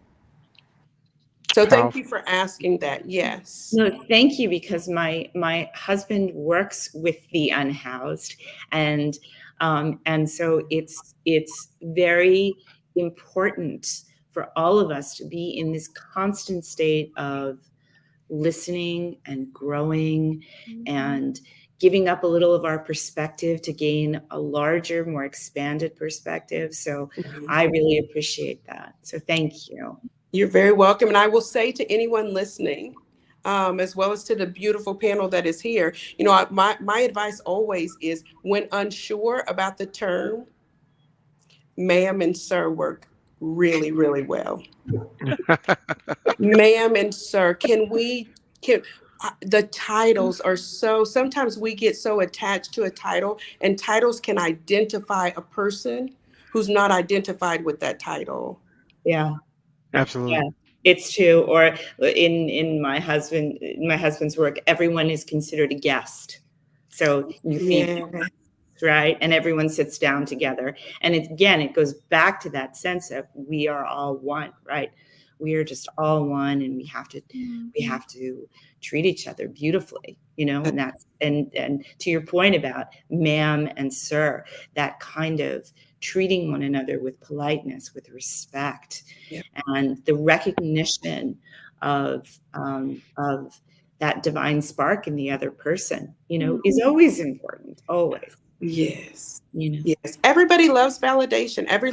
Everyone loves to hear their name, right? People love when their name. I know when I'm sitting on FaceTime and my business coach says, "Oh, we've got Veronica in the house," I get so excited, right? Not like I've never heard it, but we Right. love to hear our names being called. And so when someone addresses me, "Excuse me, ma'am," oh, that's a right. And these individuals are just like you and I, and they have those same basic needs of validation. Yeah. Back to the unhoused too, that's something I learned this past year only. That's something where it's recognizing it's an unhoused individual or unhoused person versus it's a homeless person, or it's a Hmm. person who is unhoused. It's the idea that it's honoring the individual in front of you and the current transitional stage they are in, or the temporary stage they are in. And that's something I love about what Tiny Town is doing. And there's a couple other amazing organizations in California and all the way over here in Philly too, where I'm at, thinking about how do we honor the individual that's here and help them where they are at, understand, see it, and then also where do we want to go? Like, where do you as an individual, what's your goals? Let's talk about it and learn about it, plus give you some extra hours of sleep before we get started. Yes, yes. Well, Miss Veronica, you had talked about some of the other programming at Tiny Town CA. What happens after the women have at least the pilot? What happens after the week that they're in their kind of sleep zone? Yeah, so after they come out of their rest period, they're good to go, then they are assigned to a life coach. And during the intake phase of that assignment with the life coach, then it's identified what other programs the individual wants to be in. We want them to choose programs that they have interest in, right? We're not an organization that's going to put you in a program based Hmm. on what we perceive is good for you. We want it to be something that the women are excited about entering into. So there's several programs that will extend into phase 2. In this pilot program, we only have 4 programs. And that is, let's see if I can remember them. That is the life coach. They also will have Field trips. they'll do the field trips. So we'll take them out to Griffith Park. We will go on rock adventures. We will go on hiking adventures. Yeah. Thank you, Donnell. Museums. Art. The gardening, we are wanting to go ahead and introduce them to the gardening in this initial phase. We believe that when we plant things with our hands and we watch the cultivation and we watch it get fertilized and grow, we get to see transformation in our own lives. And we talk about that. That's going to be part of the curriculum, is how we planted that seed. The same thing that was on the inside of that seed is on the inside of you. Yeah. And we Right. want to fertilize that to rise up. I had a conversation with two of the young ladies last night about all of the answers that you need are inside of self. Absolutely. But we got to get in that still place to hear it. Mm. And that's not something you can do on the streets. Yeah. Yeah, especially when you're just trying to cope. That's That's Right. right. you're Yeah. everything's shallow because you have to just cope. Yeah, and That's day by right. day, you That's a can't think beautiful about metaphor, it is. Yeah, right? I heard on I think it was a TED talk before talking about another term instead of trauma informed. I had learned recently a word that we can use instead is healing engaged. So even the I word like that. trauma, yeah, I thought that was cool too. Is like trauma Yeah. informed. We use Yeah. that a lot in the design world, in the entrepreneurship world that I'm coming from, and it's something where you almost might add trauma by saying, "Hey, It triggers. yeah," you're Yeah, like, "Hey, ladies, we have this, and it's trauma informed." You're like, what? So it's healing engaged. So it's Right. on that side. Yeah. yeah, But thinking about that, like the seed and using those conversations through the programming and the education that you guys are giving at Tiny Town is so important. Plus that calm energy and moments to actually feel safe, so you don't have to. What's happening in your brain is the amygdala, your flight, Mm-hmm. fight, or freeze is Right. like constantly on, and you can't Right. activate what's your prefrontal cortex. I know Dana Abraham, you talk about this too, I think, in your work, is that your prefrontal cortex, your decision making, that would help you write your resume and get prepped for your resume for your job and your interview. You can't even access all that stuff because Mm-hmm. you're on fight or Fight or freeze. flight. Exactly. And if that happens every single day for months, that's when you get into the chronic stress, and it Mm-hmm. actually affects your body. And then, Mhm. Mm-hmm. like we've talked about, full circle, and then you're in the hospital. Well, where are your kids? So it's like giving these spaces to like be calm and heal and work on these things is so beautiful. yeah. Yeah. Right. It's Mhm. to me, it's about. I love everything you said, Paris. I mean, to me, it's about engaging your parasympathetic nervous system that allows you to Absolutely. just, right, allows you to just calm down, because if you're constantly having to use your sympathetic nervous system, you don't ever have the experience of being at peace with yourself. Mm-hmm. Mhm. So Mhm. not only, I mean, this really goes for anybody, right? We've just been through this 2-year period, and it's not really totally over. And there's that sense of, where do I find the peace within myself? How do I share that peace with other people, with my most important people, right? Your family, or the people, whoever you love, right? And then, how do I stay there? How do I respond instead of react? Mm-hmm. If everybody's like triggering you because you are not healing engaged at that moment, right? Then how do you get back to that place where you can be responsive, Right. Right. and from that responsiveness, you know? Man, getting to a place where you have the ability to know you can respond. Because we Yeah, talk about just hearing certain words or being in a conditioned state where you're automatically programmed to survive, Right. right? Knowing that survival has become such a norm for you, yeah, getting to the point to where having the realization that you're building a foundation, because that's what it is building a foundation. yes, It's yeah, huge. And then yeah. transitioning over to thriving. So, Veronica, what is the programming that's going to transition them from that to stepping into thriving and building their own? Certainly. That is actually going to happen in phase two, right? So, in phase two is where they will be introduced to the rest of the programs. And the rest of the programs are the sustainability programs, right? It's one thing to give them housing. That's great. But Absolutely. how do we help them to become independent, Mm, thriving citizens? So, what somebody had mentioned about the resume. So, we actually have a resume writing program where each one of the individuals will have an opportunity to have a professional resume available for them to be able to sustain um, uh, uh, a living, right? We want them to be able to take care of themselves after the program. Absolutely. So in this phase, we are working right now with other nonprofit organizations because we've got some nonprofit organizations that are closely located here that are offering permanent housing. And that's what we want these ladies to be able to move into permanent housing, but not taking away this reduced type of rent style that they have, right? I've never understood the way that our system is set up. Maybe this is or isn't the best place to say it, but I'm going to go ahead and say it while I have the Right. platform. And that is, we give individuals assistance, but the minute they make enough to take care of themselves, we Right. snatch the assistance. And so what happens? They only make enough to continue because they need both the income that they're making and the assistance that they're receiving to be able to thrive. Right. It's true. Right?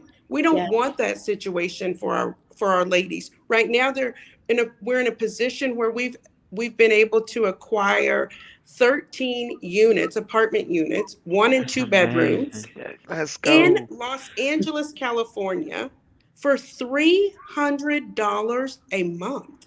Wow. That's incredible. Incredible. Who gets that kind of rent? That's fantastic. And then I thought I heard that people could donate to support those people, and so you can donate $300 a month if you go to Paris. You do this best. tinytownca.org. That's right. www. tinytownca.org. And like Miss Chanel says, I can't remember the exact tinytownca.org. Yeah, That's the way you could post a banner. Right. Oh, yeah, Paris, if you type it down, Paris, I can set it up here as a banner. Oh, good. Thank Yeah. you. Yay, tech people. And while Paris is working on that, Donnell, Paris and Dana both got an opportunity to read their book, and we would definitely love to. Listen, I have worked with Donnell previously. Donnell and I have done some really fun, great stuff, right? And so Absolutely. the idea that Donnell is supporting this mission, bro, it's so close to my heart. I'm so grateful. I always love the opportunity to share anything with you. So Absolutely. we'd love to hear your book. I love it. I got a copy for all my grandkids. I love Donnell's book, and he's in our library. Yeah, it's an amazing book. And so the book is called A Caterpillar's Dream, The Quest of Self-Discovery. I love the book because the initial idea behind it was we all have this journey into trying to truly discover who we are. And so she wants me to read the book. Y'all want me to read the whole book? Okay. Well, We yes. want to at least hear. Okay, awesome. Yeah, Okay, at I least will. hear some of the All book. right, and so and my website is Harmony Health Me. Let me see. Harmony Health. While he's waiting, tinytownca.org. Yes. That's And right. That's right. I actually tried to share a banner, but I think Troy would have to do the banner because everything that we're saying, he can post it up in the chat where it can scroll through. That'd be awesome. Yeah. So, And I think we can share screen too. I realized through our thing, we can even share the website towards the end and show people where you can donate on tinytownca.org. Let's go. Programming. We need your $1. If you are listening, we need your $1. $1. Come on. CA. And even more if you want to make that contribution.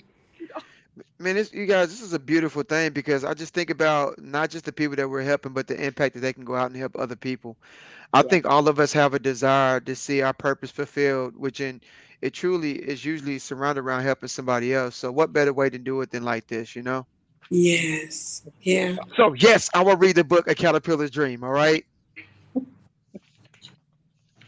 My daughter loves this book. There was a caterpillar named Sky who was fun and polite. She couldn't decide what to do with her life. A voyage she dreamed as she slept through the night presented a journey she wanted to try.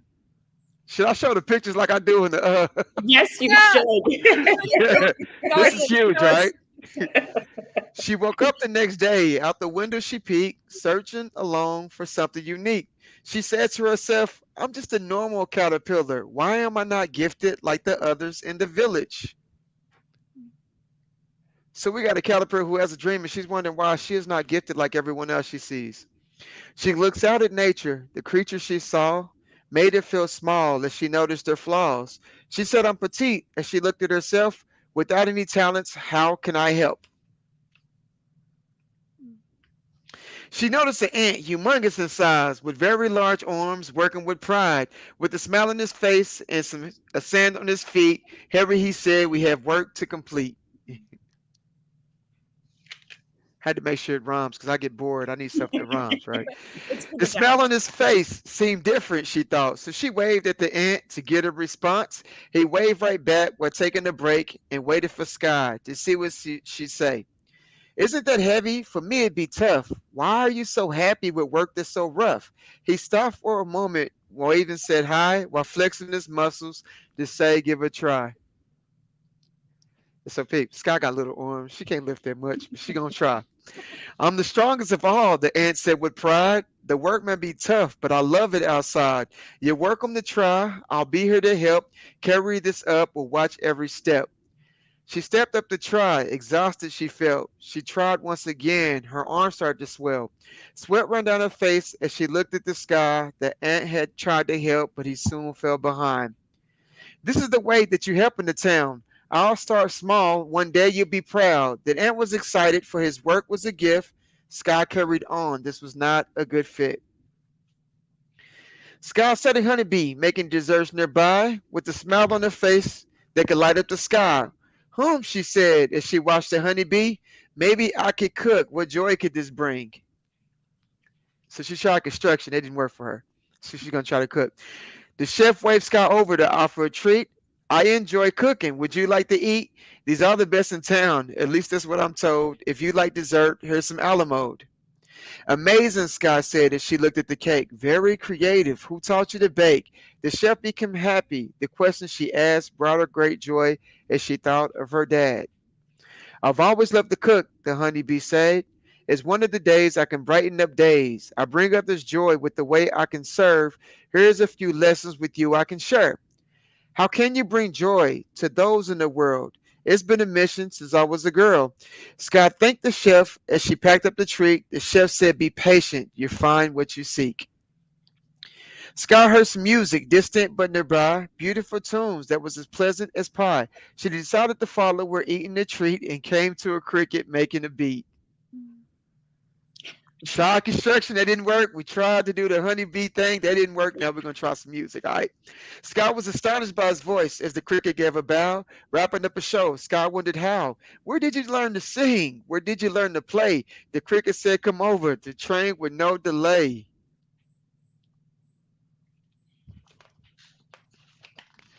Scott began to sing as the cricket played the note. I'll play an instrument, the same one from the show. Scott missed a couple notes and then forgot the tune. The cricket said, keep going and soon you will improve.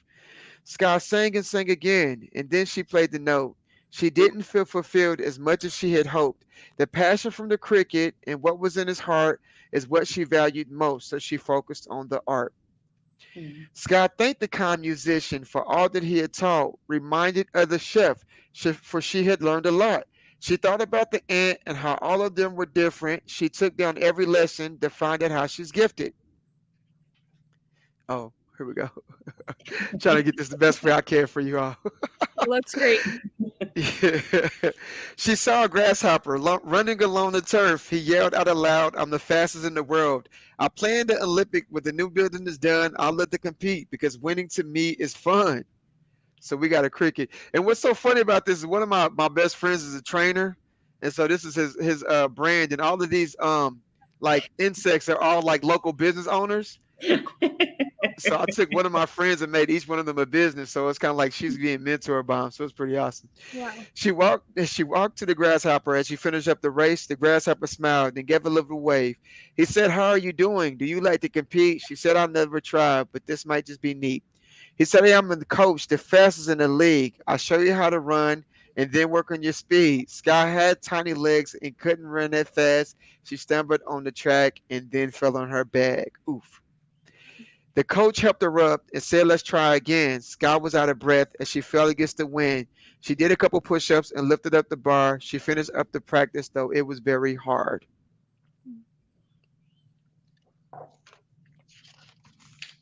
Walking off the track lowered her self-esteem. She felt the same feeling. This was not a dream.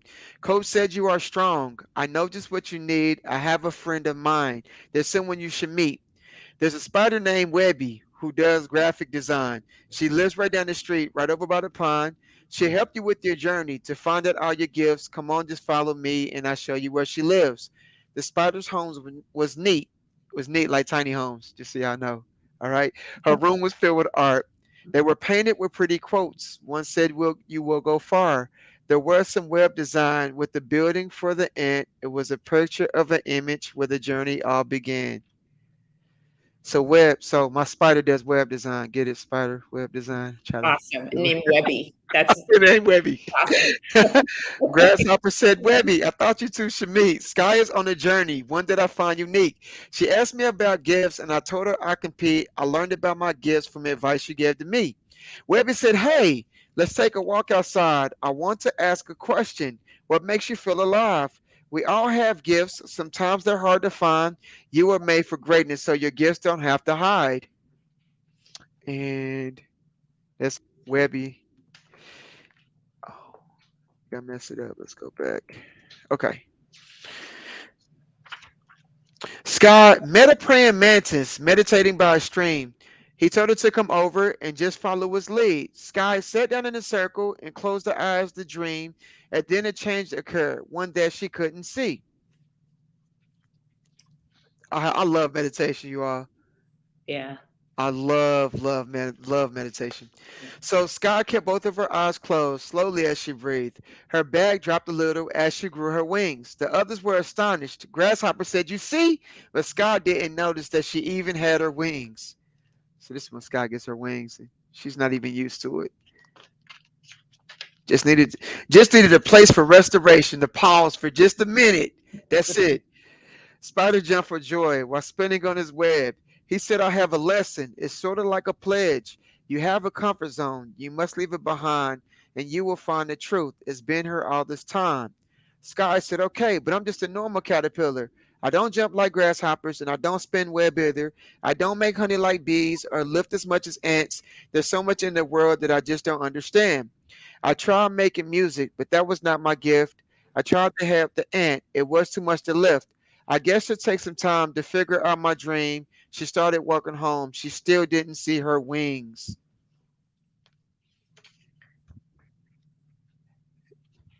Scott walked past the ant. Something was very wrong. The music was gone and the cricket was not playing songs. The honeybee yelled, we need some help to fix. The final part of the building is missing one small brick.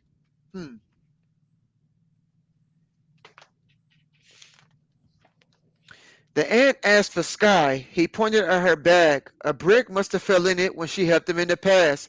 Ant looked up at the building. It was too hard to reach. He asked Sky to help as he pointed at her wings.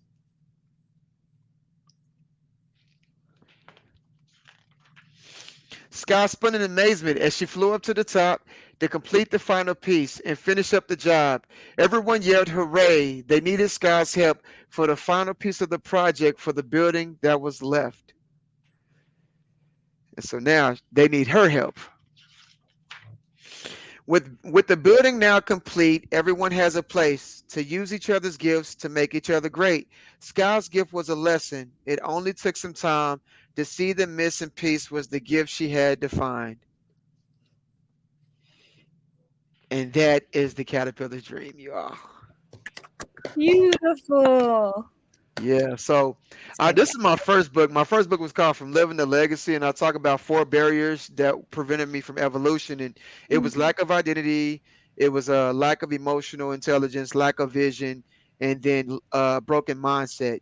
And so when I wrote these, and I'll use them in coaching, I'll use them in mentorship, but I came up with this concept when I was doing, I was helping inmates that was transitioning back into the world, and it was for this ministry. And when I was doing this for this nonprofit, I was like, man, there's not a curriculum that shows you how to go from A to B.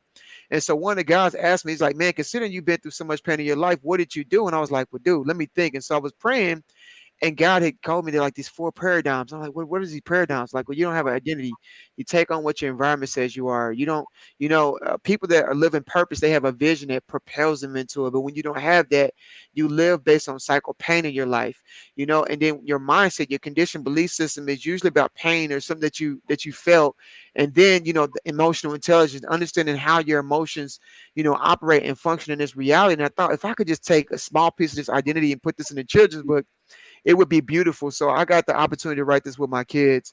And I love how impactful it is because a lot of the adults and parents, they get a lot when they read from it. So I love this book. I love this project. So thank you all for letting me share it. That's Oh, it's gorgeous. It's gorgeous. And it lives on. That's the beautiful thing. And then anybody Yeah. who's having any kind of, wondering about their own insides, right? Right. They find a place in that book. Like, no, it doesn't have to be immediately. Yeah, I found it. Somebody said so, and so I found it, right? Right. And you had that place where you had to go through a lot of different things to find out what was right, Right. which is so important. It is. It's so great. I love And both it's books. yeah, and it's like gives you the opportunity to realize like just because something doesn't work out doesn't mean you're a failure. That's right. Right? It just means Just that the next fine. door. Right. Keep going. It's a journey. So Yeah, Mhm. yeah, And I yeah. wonder too, Miss Dana Abraham, we didn't get to hear all of your book. I don't know if you did want to share all of it or part of it too. But they all have transition involved in it and healing. And I think all the books are taking time to really No, make. it's so sweet. Oh, I'm sorry. I didn't mean to speak over you. No, you're good. I would. No, I I'm think well it's so sweet. I think it's a little long for me to read right now, but what I would say is, what I would say about the book is that it's something that I think that we're all expressing, which is we had a point at which we didn't know um, we didn't know what to do at the time, and so we wanted to make it better for someone else, for a child, right? Wanted to make it better for a child so that they could have a point of reference within themselves to figure it out, to have it be okay that they were where they were and to be able to figure it out. So what I can tell you is that in my book, aside from the journey, which is so interesting to hear this whole thing, just everything about Tiny Town, and is just the idea that of the seeds that you plant, right, and what they become. And that's something that's integral to my book. My book is you plant a seed of your choosing and it becomes a grandmother tree, and it's somebody in whom you can confide and somebody who helps guide you. But it's really the same metaphor that's being repeated over and over, which is how do you learn to trust yourself? How do you learn to find out exactly who you are? How do you acknowledge the truth of what you feel and not diminish it or push it away? But how do you allow it to be better? And you discuss that so brilliantly in your book. And Donnell, it's amazing, right? Finding your gifts. And so anyway, that's my book, but it's a little long for the rest of today. And Miss Veronica, I don't know if we can see the inside of the apartments, but that would be like the highlight, right? Oh, Yes, yes. So let me start here from the door. Woohoo! We can't wait. I know. And this is not each of the women. This is one of the earlier apartments or kind of the shining star apartment design, right? That's exactly right. Yeah. So we have set this up as our presidential.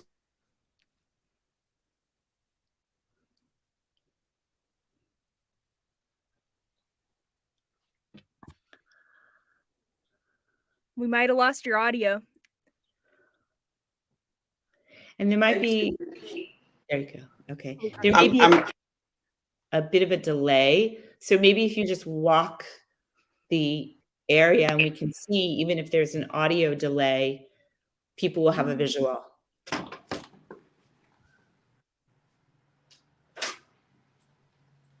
Look at those colors. I know. and there was when we had seen it before, there is a space behind for the mom to meditate and have a bit of a quiet moment, where she doesn't have to be seen, out of sight, out of mind, and she can meditate in this area. That's what Miss Chanel had told us the other day. Yeah. And so this is the area of meditation. If you just watch, here's the screen. So mom is in her room. She's resting in her bed, and she can't quiet her mind. Yeah. So she up from her bed and she steps behind her screen where we've got candle pillars set up, and that will have access to candles. We've got a string of lights here that haven't been put up yet. And then there's her pillow, just to sit and just to be one with herself. Okay. And then when we walk out, we've got our bathroom. It's a nice bathroom. I will tell you, I've kind of junked it up with all my stuff, but they've got a nice sized bathroom for mom and children to be able to. There's a huge closet here. I won't open it. We do still have it filled with lots of boxes. And then we kind of close the living area off just a bit. And then we walk right in. And so again, all of these beautiful windows let all the bright sunlight in, the fresh air, the trees, plants. Yeah. You know, gardening really does something for the soul. It's something about having your hands in dirt. It's something about watching something grow from a place that was closed and dark. Think about a seed. The plant is housed inside the seed in the dark, held in captivity until it is ready to be fertilized. And so we get to walk these women through fertilizing life. These plants breathe. And these plants require nurture, just like all of us as individuals. We all require to be nurtured. And that's what we want to give to the ladies. Right now, our little office area is a little junked over with all of our stuff again. But, you know, they will each have access to a computer. Wow. And they will have, so some of these women have been on the streets for a very long time. Refrigerator, stove, microwave, coffee pot. But some of these women have been on the streets for a long time, and we all know technology changes every single day. I don't know about you, but having a social media presence, I decided several times, I'm just going to take a break from social media, right? You take a break and you come back and you're like, whoa, what do we do? I mean, you can be gone for like as little as a week or two. And before you know it, you've got to learn something all over again. And so most of these women may not have had a lot of experience with technology. Well, we know that that's how you're going to submit an application. Right. That's where you're going to go do research. And is that where the life coach comes into play? Like, I mean, I would imagine that in a way, being unhoused can feel like you have been in a different kind of captivity. And so when you come out, it may be very, into a home, it may be very overwhelming. And so if is there going to be support for, here's how you work this, right? Because we all get frustrated with our computers, but imagine if you haven't had one in 10 years, Right. Do you have that kind of support there on hand? We do. It's even more beautiful than that. As I mentioned earlier, I'm in Oklahoma. So the women will have access to me. However, I'm not local and I'm not on site. So as a part of our program, we have a house mom who is our program director. She's on site 24 hours a day, 7 days a week. She walks with women to go and get something from the drugstore, walks with them to be able to go and pick up whatever they need, is able to show them around, and is also able to be here. We don't know what it's like to wake up in the middle of a night in a strange place. Yeah. Maybe someone has passed the hallway, as happened since I've been here. Another lady passed one of our participants, and the participant got scared. Yeah. He didn't know that individual. Is this someone from CPS who's looking to see where I'm at so that they can take my kids? Oh He was man. terrified. Yeah. And not all of them can be approached by just anyone. So the first person that they see when they come into the program is our house mom. That's great. She loves on them. She welcomes them. She then becomes their confidant, their protector. When they feel like and I've experienced it while I've been here. When they feel like they're in a situation that they're just not certain of, they call her. Wow. So important, right? It's so important. That connection. And I wanted, if it's okay, I wanted to ask you a follow-up question about the financial literacy, because so many people have inherited ideas from their own families about finances, whether they were taught. A lot of people are taught nothing about finances, and then there's a lot of kind of an avalanche of feelings when you can't manage things, shame or resentment or guilt or whatever it is. So I'm just wondering about the financial literacy piece. Do you leave people with a sense of understanding what they didn't before? And that could be anything. Absolutely. Absolutely. And that's really important. I'm glad that you brought that up because, that's something that we're not even taught in school, right? So true. We're not taught how to save our money. We're not taught how to pay bills. We're not taught about any of those things. And so, I'm an accountant and I own an accounting and tax firm. And so I have courses that we will roll out to these ladies that this a part of their life coaching. They will also get the financial literacy piece. I am going to be one of the life coaches. And I am one of the life coaches. I shouldn't say I'm going to be. I am one of the life coaches. And so that financial piece is definitely included in that. And we also have it written into our program. So once they are out of their rest period, we're working with them to get employed, right? We also want them to be considering entrepreneurial journeys, but we want them to start sustaining independent living. It makes us all feel good to know that we can take care of ourselves.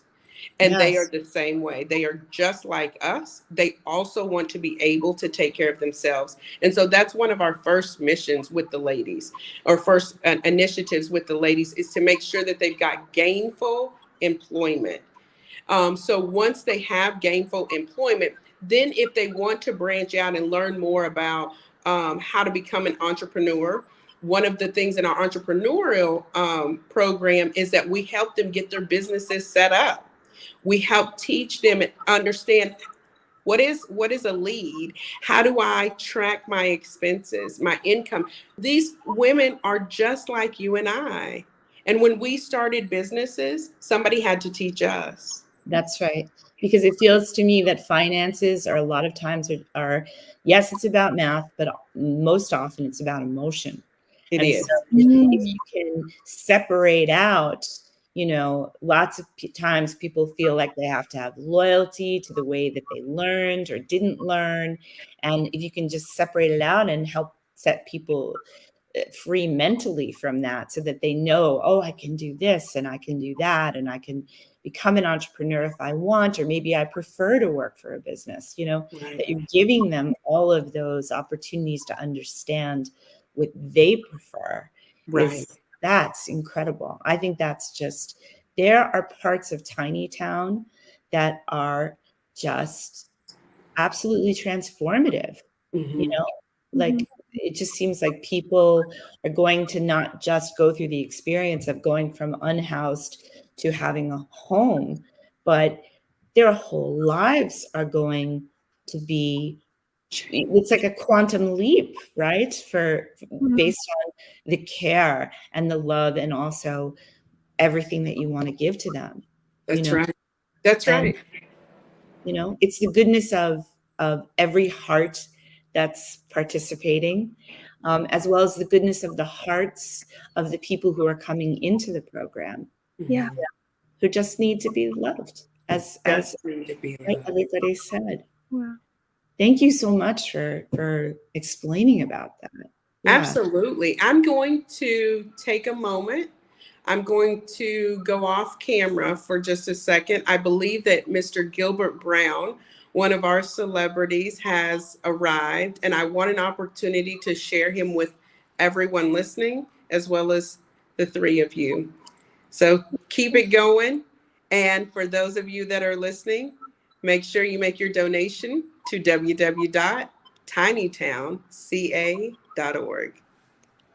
Beautiful. Oh, I love what you had just said, Miss Dana, about that love. It's like the women that are coming into Tiny Town, CA. They recognize the beauty of what's happening there too, and think, oh, this is a safe place. This is a beautiful place where I can be loved and I can be seen for my whole self and be cherished and flourish too. Oh, Miss Paris, you put that so well. I love that. And it's beautiful to come and receive as much of an education about Tiny Town as it is for us to be just talking about ideas, to understand the little nuances of how things work and why they've been planned this way. It makes it easier for people to understand where their money is going, why it's so important, and that it's not just the place of the month to give to, but that it's really a movement. It's a movement from here we'll throw some money at something to wait a minute, there's a flow to this. Yeah. It's energetic, right? You're giving, and then from your giving comes giving, maybe not directly back to you, except in terms of the satisfaction of what you see. And maybe, I don't know, but there's the giving continues on right through the world, which is how we help the world get better. Hello. Right? Hello. Mr. Troy. Mr. Troy, are you back? Oh my God. Let me tell you. You're back. It's been a shoes wild ride. have been, oh my God. But let me tell you, you guys are freaking amazing. I've been able to see and listen to you, and I've been sharing the YouTube link with people. You guys are awesome. Let me tell you. Well, you're You're going to make me cry. But every time you open your mouth, you're so inspirational, So you've had so much. You guys have been reading you've been touching lives, man. And Donnell, he had to leave, but I heard his book. Amazing. Yes. You guys, I'm gonna be in my own cry room tonight. Let me tell you, man. Yes. You guys, I've been touched all day by a lot of people, man. This has been an amazing, just colossal, emotional, inspirational day. And we're just beginning. We're just beginning. You guys live on Twitter, YouTube, and I believe LinkedIn or Facebook. I forget where I'm streaming this to, but people are seeing you, and this is what we wanted to get these stories out. And these unhoused women and children. Go ahead. Oh, I was saying we're so glad. I'm just going to be quiet. No, we don't want you to be quiet. You're amazing. No, you. You make me trust me. I talk all the time. I talk all the time, and it's such a joy when I could just sit back and listen. Because again, as Paris knows, there's something coming up that God has done in my life to give you a platform so that millions of people can be exposed to what each and every one of you are doing, in addition to Tiny Town. So I'm excited for. You gave me a taste tonight of what I have to look forward to, and again, I'm gonna cry tonight because You guys, you are bringing something that the world needs, man. It's hope, it's love, it's inspiration, it's encouragement, and it's just a bright future that people are going to have, a brighter future because of your presence. And that's a beautiful thing. There was a lady on today, an apostle that I met this morning, as I spoke to about, I don't know, maybe 300 women in this group. And she was one of them. And she got inspired by what I said. Yeah. They're in Phoenix, Arizona. I think I spoke about this earlier when you guys were on. But there are women and children that are in tents out in wide open land in Arizona with 115-degree weather. And they're miserable. They're going through it. And for Phoenix to let that happen is beyond me. Number one, you have the University of Arizona football team. You have the Phoenix Cardinals. You have a baseball team down in Arizona. Millions and millions upon dollars that they're spending on player salaries. And you got kids and women living in tents. This is why Tiny Town is important. To start in Los Angeles, but to definitely touch these other cities in the United States and eventually globally. Yeah, right. And you touch on Because an how can we? thing, because there is duality out there. There's always going to be duality out there, but the point is, can you do something about it? Can you take a moment and say, I care very much, and I want to make things different. I want to be able to contribute. And maybe it's not just money, although for sure that's helpful and needed at this time, but maybe there's a contribution that you can give to Tiny Town in terms of resources or in terms of your expertise that they can use, that will help change someone's life.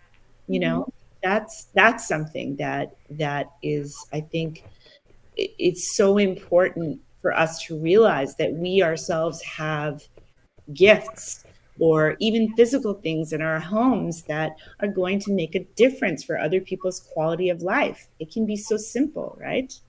So Mr. Troy, I'm so glad you pointed that out, because it is important. It is important to realize, hey, what did we go through these last couple of years for, completely isolated from each other?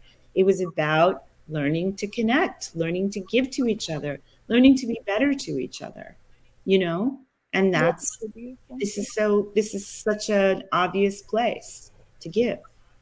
That's so beautiful. And even thinking Tiny Town is starting in Los Angeles, and they've been less than 1 year old for the official nonprofit. And I think Ms. Chanel said they already just recently got 4 families, women and children, into apartments. One of the moms was in a car with her children before, and now they're in an apartment. And because of the work that Tiny Town is doing, and they're starting their fundraising efforts now. They don't have a ton of money just yet. I don't think this is why we're doing great things like the telethon to fundraise and share the mission and vision and goals of Tiny Town. It's starting in LA, but the goal is to make Tiny Towns more Tiny Town, and thinking about how to support these women. And people can donate to tinytownspa.org.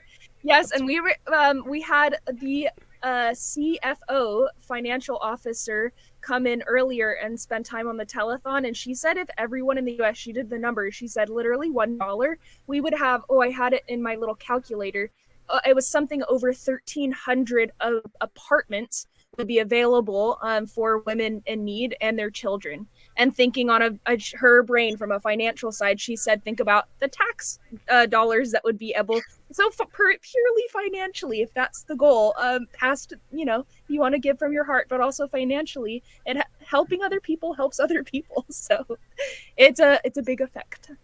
It's so Mhm. true. Mhm. It's so true. So There's an organization out there that they raise $30 million a dollar at a time, and Wow. this organization was cleaning up trash from the incredible. world's oceans and beachfronts around the world, and a lot Amazing. of that came from children getting involved, donating a dollar. Yeah. $30 million raised to clean up the nation's waterways.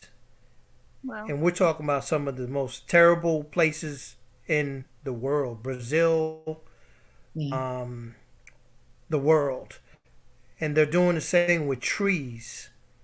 They just planted, I believe, 2 million trees with grassroots efforts. So we know this can be done, but it's going to have to happen from the people.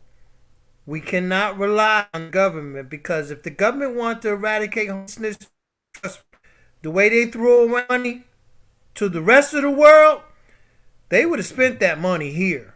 Okay? So don't think that there's not money involved and somebody's benefiting from people being out on the streets. Number one, we're not blind. Okay?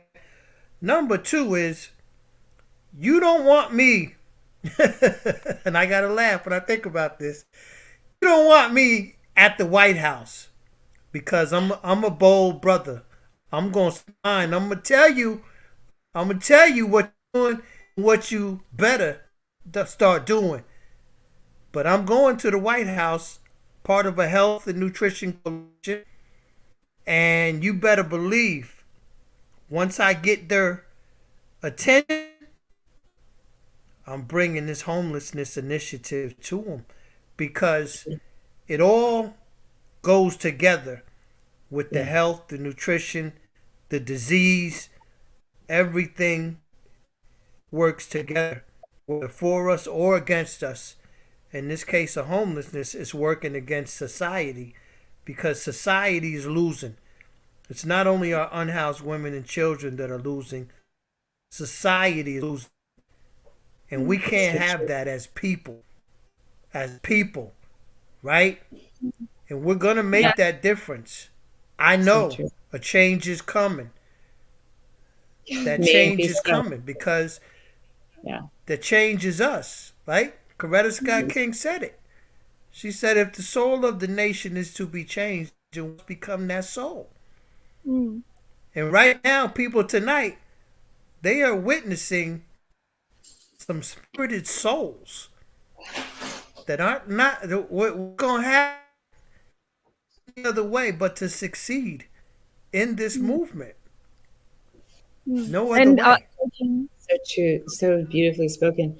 Um, I think we go till 6, yes? yes, we have about 5 more minutes, and that's so beautiful thinking about that change Is that it you're almost talking. 9 o'clock? It Yeah. is. Yeah. Oh It's my God! you said the Wow. exact most beautiful, Mhm. most wonderful words to help us, end this telethon. That thank you so Oh much. my God. Yeah. I don't ever want it to end. But again, we're only just beginning. This is definitely the upper part of this process. The Omega is going to be the true bliss when we break ground in that 20-acre piece in Llano, California, where the tiny homes will be erected, and all the resources, that ecosystem of resources, will be available to these women. And each one of them have their own little tiny home with their own little key lock to get to their home. And the kids can run around and enjoy beautiful Yeah. springs in the mountains. Beautiful. Now I don't know if Mr. Troy be there because I don't like snakes, you know. But I'm gonna come visit. I promise. I'm gonna come visit. But Beautiful. I don't like that nature stuff. Paris, I'm a city dude. You Philly. I don't like that nature stuff. I get It's both. I get pretty on TV. Don't know. And Veronica, Miss Veronica Ray, You know what says I mean? yes. And Miss Veronica Ray said she's ready Now, and back on to help close us out. Come on, Veronica. Come on, Miss Ray. Thank you guys for spending time tonight talking about Tiny Town, and yeah, they're doing amazing things This for has humans. been a blast. Mm-hmm. Total pleasure. This has been a true blast. Mm-hmm. Come on, Veronica. Veronica Ray. Come to the stage. You're the next contestant. What Mr. Richardson said about with people growing and the world changing together. We have, if with groups and organizations like Tiny Town, if we're giving the right resources and the support and the love to each of these women and the children and just helping them be a big bright person, we have so many more humans who are able to solve big problems in the world, who have the safety net and love and education to solve the problems that we're all dealing with. So it really benefits all of us to continue to support and love each other, and do that through helping tiny towns. Yes, we all win. Again, there we are. Win. There we are. All right. Before we close it out tonight, first of all, I just want to thank each and every one of you who have been a part of this amazing event, tinytownca.org.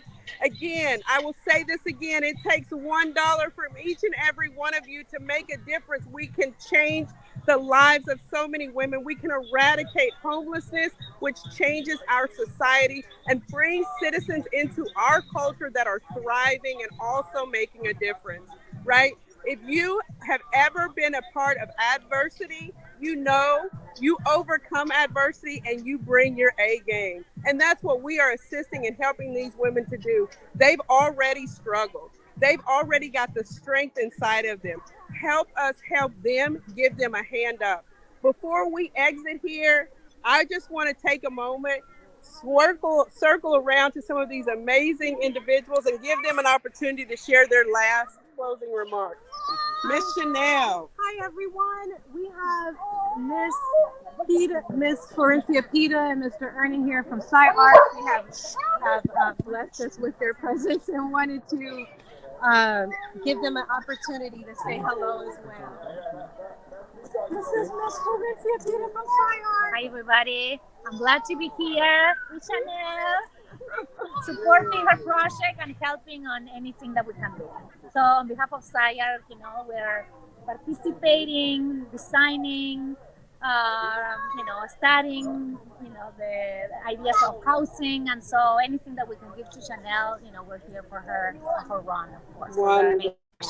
That is Thank you. Awesome. Thank you So much. You're welcome. Oh my God. This is such a wonderful treat, you guys. I'm so honored that they are here. They are Tiny Town's partner. They are also doing the design for Tiny Town. We got a chance to see the renderings. And when I tell you that the students are super talented, Mrs. Pita is already so involved in Tiny Town. That puppy is so excited about Tiny Town too. He's just agreeing. He's agreeing. So we just went to their party, which is grand. It was so fun. They also did the renderings for the tiny homes and for the community itself. So we want to say thank you so much for SciArt being one of our biggest sponsors for Tiny Town CA. Thank you so much for coming out. Of course. It's a fun party. Yes. I also want to make sure I give Rowan an opportunity to say hello. Rowan. Hello, everybody. I'm glad that this is happening out here. It's a very, very beautiful thing that's happening. It is. It is. It's And a family reunion. yes, it is. And I'm glad that this is happening. I'm glad I'm part of it. Yes, yes. Thank you, Rowan, Mr. Rowan Mitchell, also one of our founders. Before we end, I also want to introduce April Mendoza and her husband again. Hi, guys. Small little fries like me and people like And you on the also internet, we nobody also said. have But Gilbert when we Brown come here together, with us we put today. our minds together for a Mr. common Gilbert cause, Brown, we he's make a currently in an difference. interview, but if you'll bear with me just a moment, I want to give him an opportunity to have some closing remarks. We've spoken with Mr. Rowan. Oh, absolutely.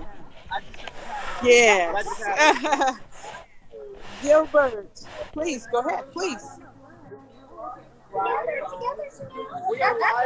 Gilbert. Hey, hey.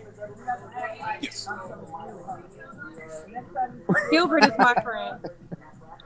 He is my karaoke buddy. Yes. And Gilbert is all of our friends. Tiny Town's biggest sponsors. He has allowed us to use his beautiful face and name to promote. And we're forever thankful to him. He's just a beautiful person all the way around. And Gilbert, tell the people who you are. I'm Gilbert Glenn Brown. That's it. Gilbert Glenn Brown. That's it, y'all. No. I'm an actor. I'm not going to run down the list of my resume right now because to me that's not important. It's not more important than what this event is and what the purpose of the foundation is. So I am honored to be here. Thank you for asking me to be a part of this, and I'm blown away by what this organization has been able to accomplish in such a short period of time. I'm speechless. You share something with me. I'm not talking about it because I don't know if I can. So Go ahead. no, well, You want to save a little for later or something? I'm gonna leave it up to you. Oh no, because I'm assuming there's like going to be some kind of announcement about that because I'm putting it out there that that's going to happen. Go ahead. That's going to happen. Mm-hmm. All right, but I'm not going to talk about this. You should. Go ahead, Gilbert. Go ahead, no, I don't feel. I'll talk about it. Okay, so go but ahead, I don't know what it is. Tell us. But, Tell us. No, just Somebody better talk about it. We're having a conversation, and the fact that within 10 months, what this organization's been able to do, been able to accomplish housing, Not right now, baby. Okay. women and children. This beautiful property right here that I'm going to get a tour of. I'm seeing it. I know the location. I was familiar with it, and I was like, oh wow, this is what it is. Yes. Getting an opportunity to be involved is amazing.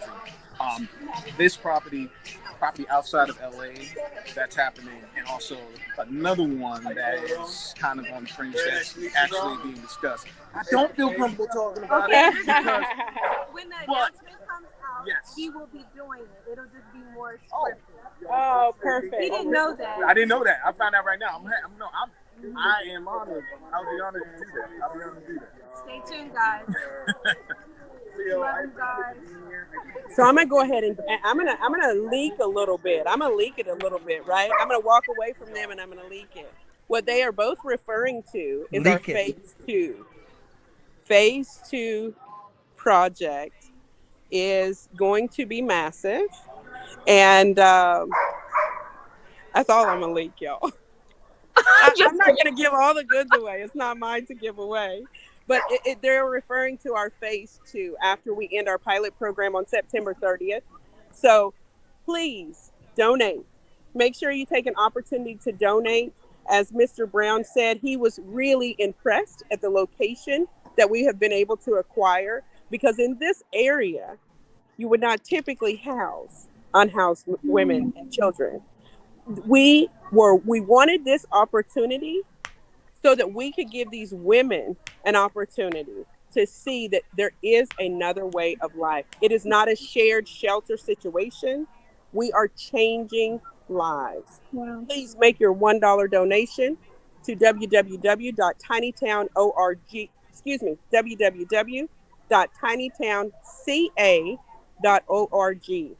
That's www.tinytownca.org. If you would like to contribute more than $1, we would be more than grateful to. Oh, I wish I could show you that. We would be more than grateful to send you our donation letter. We want to make sure we are a nonprofit organization. This is a tax write off for both you and your business, should your business have an opportunity to donate. We are nearing the end of a fiscal calendar year, June 30th. It's our fiscal calendar year we are ending. So we know you are either going to pay taxes or you are going to make a contribution to a nonprofit organization. And I hope that what we have shared with you today, your hearts will make that contribution to Tiny Town CA. Thank you all so much for being a part of this. Thank you to Paula. Thank you to Dana. Excuse me. Thank you to Paris. Thank you to Dana. Thank you to Donnell. Troy, you are the man. Thank you so much. This has been incredible. Stay tuned. Tiny Town will bring you back so many amazing transformations. I didn't get any of the women down here, but we will get recordings of the women and we will post those to our Facebook page. Again, remember it's the Before sensitivity you of go, men. Veronica. Yes. Okay, I want to give a shout out to the caterer, Palermo. Let's talk about Palermo. And possibly the next governor of California, Mr. Tony, the owner in Palermo. How was the food? How was the food? Food was so good. I was just easing over to see if we have anything left. Oh, well, we got a little bread. Little bread. The best tasting we still in have California. some fried green beans. Good. What? Well, it's a family reunion. Fried. Oh. Yum. Awesome. Awesome. Hey. Sign off. Thank you all. Time. Bye. Bye. Thank you, Yes. Troy. Thank you. God bless you all. Thank you, Veronica. Love you guys out there, man. Love you too. I'm going to let you close it out. Folks, thank you so much for tuning in to the inaugural Tiny Town CA Celebrity Telethon. As you heard, Phase 2 announcements will be coming forth really soon. It's an exciting time for homelessness around the world because the eradication is only starting in Los Angeles. But we are coming to other cities like Little Rock, Arkansas, with Moore Park, like Houston, Texas, like Phoenix, Arizona, and so many others around the country. So please visit us at www.tinytownca.org. Tell us about your stories. Tell us where we need to come, and we will be coming there. We have a plan. It is duplicatable. So let's connect. Let's make a difference together. And God bless you. And good night.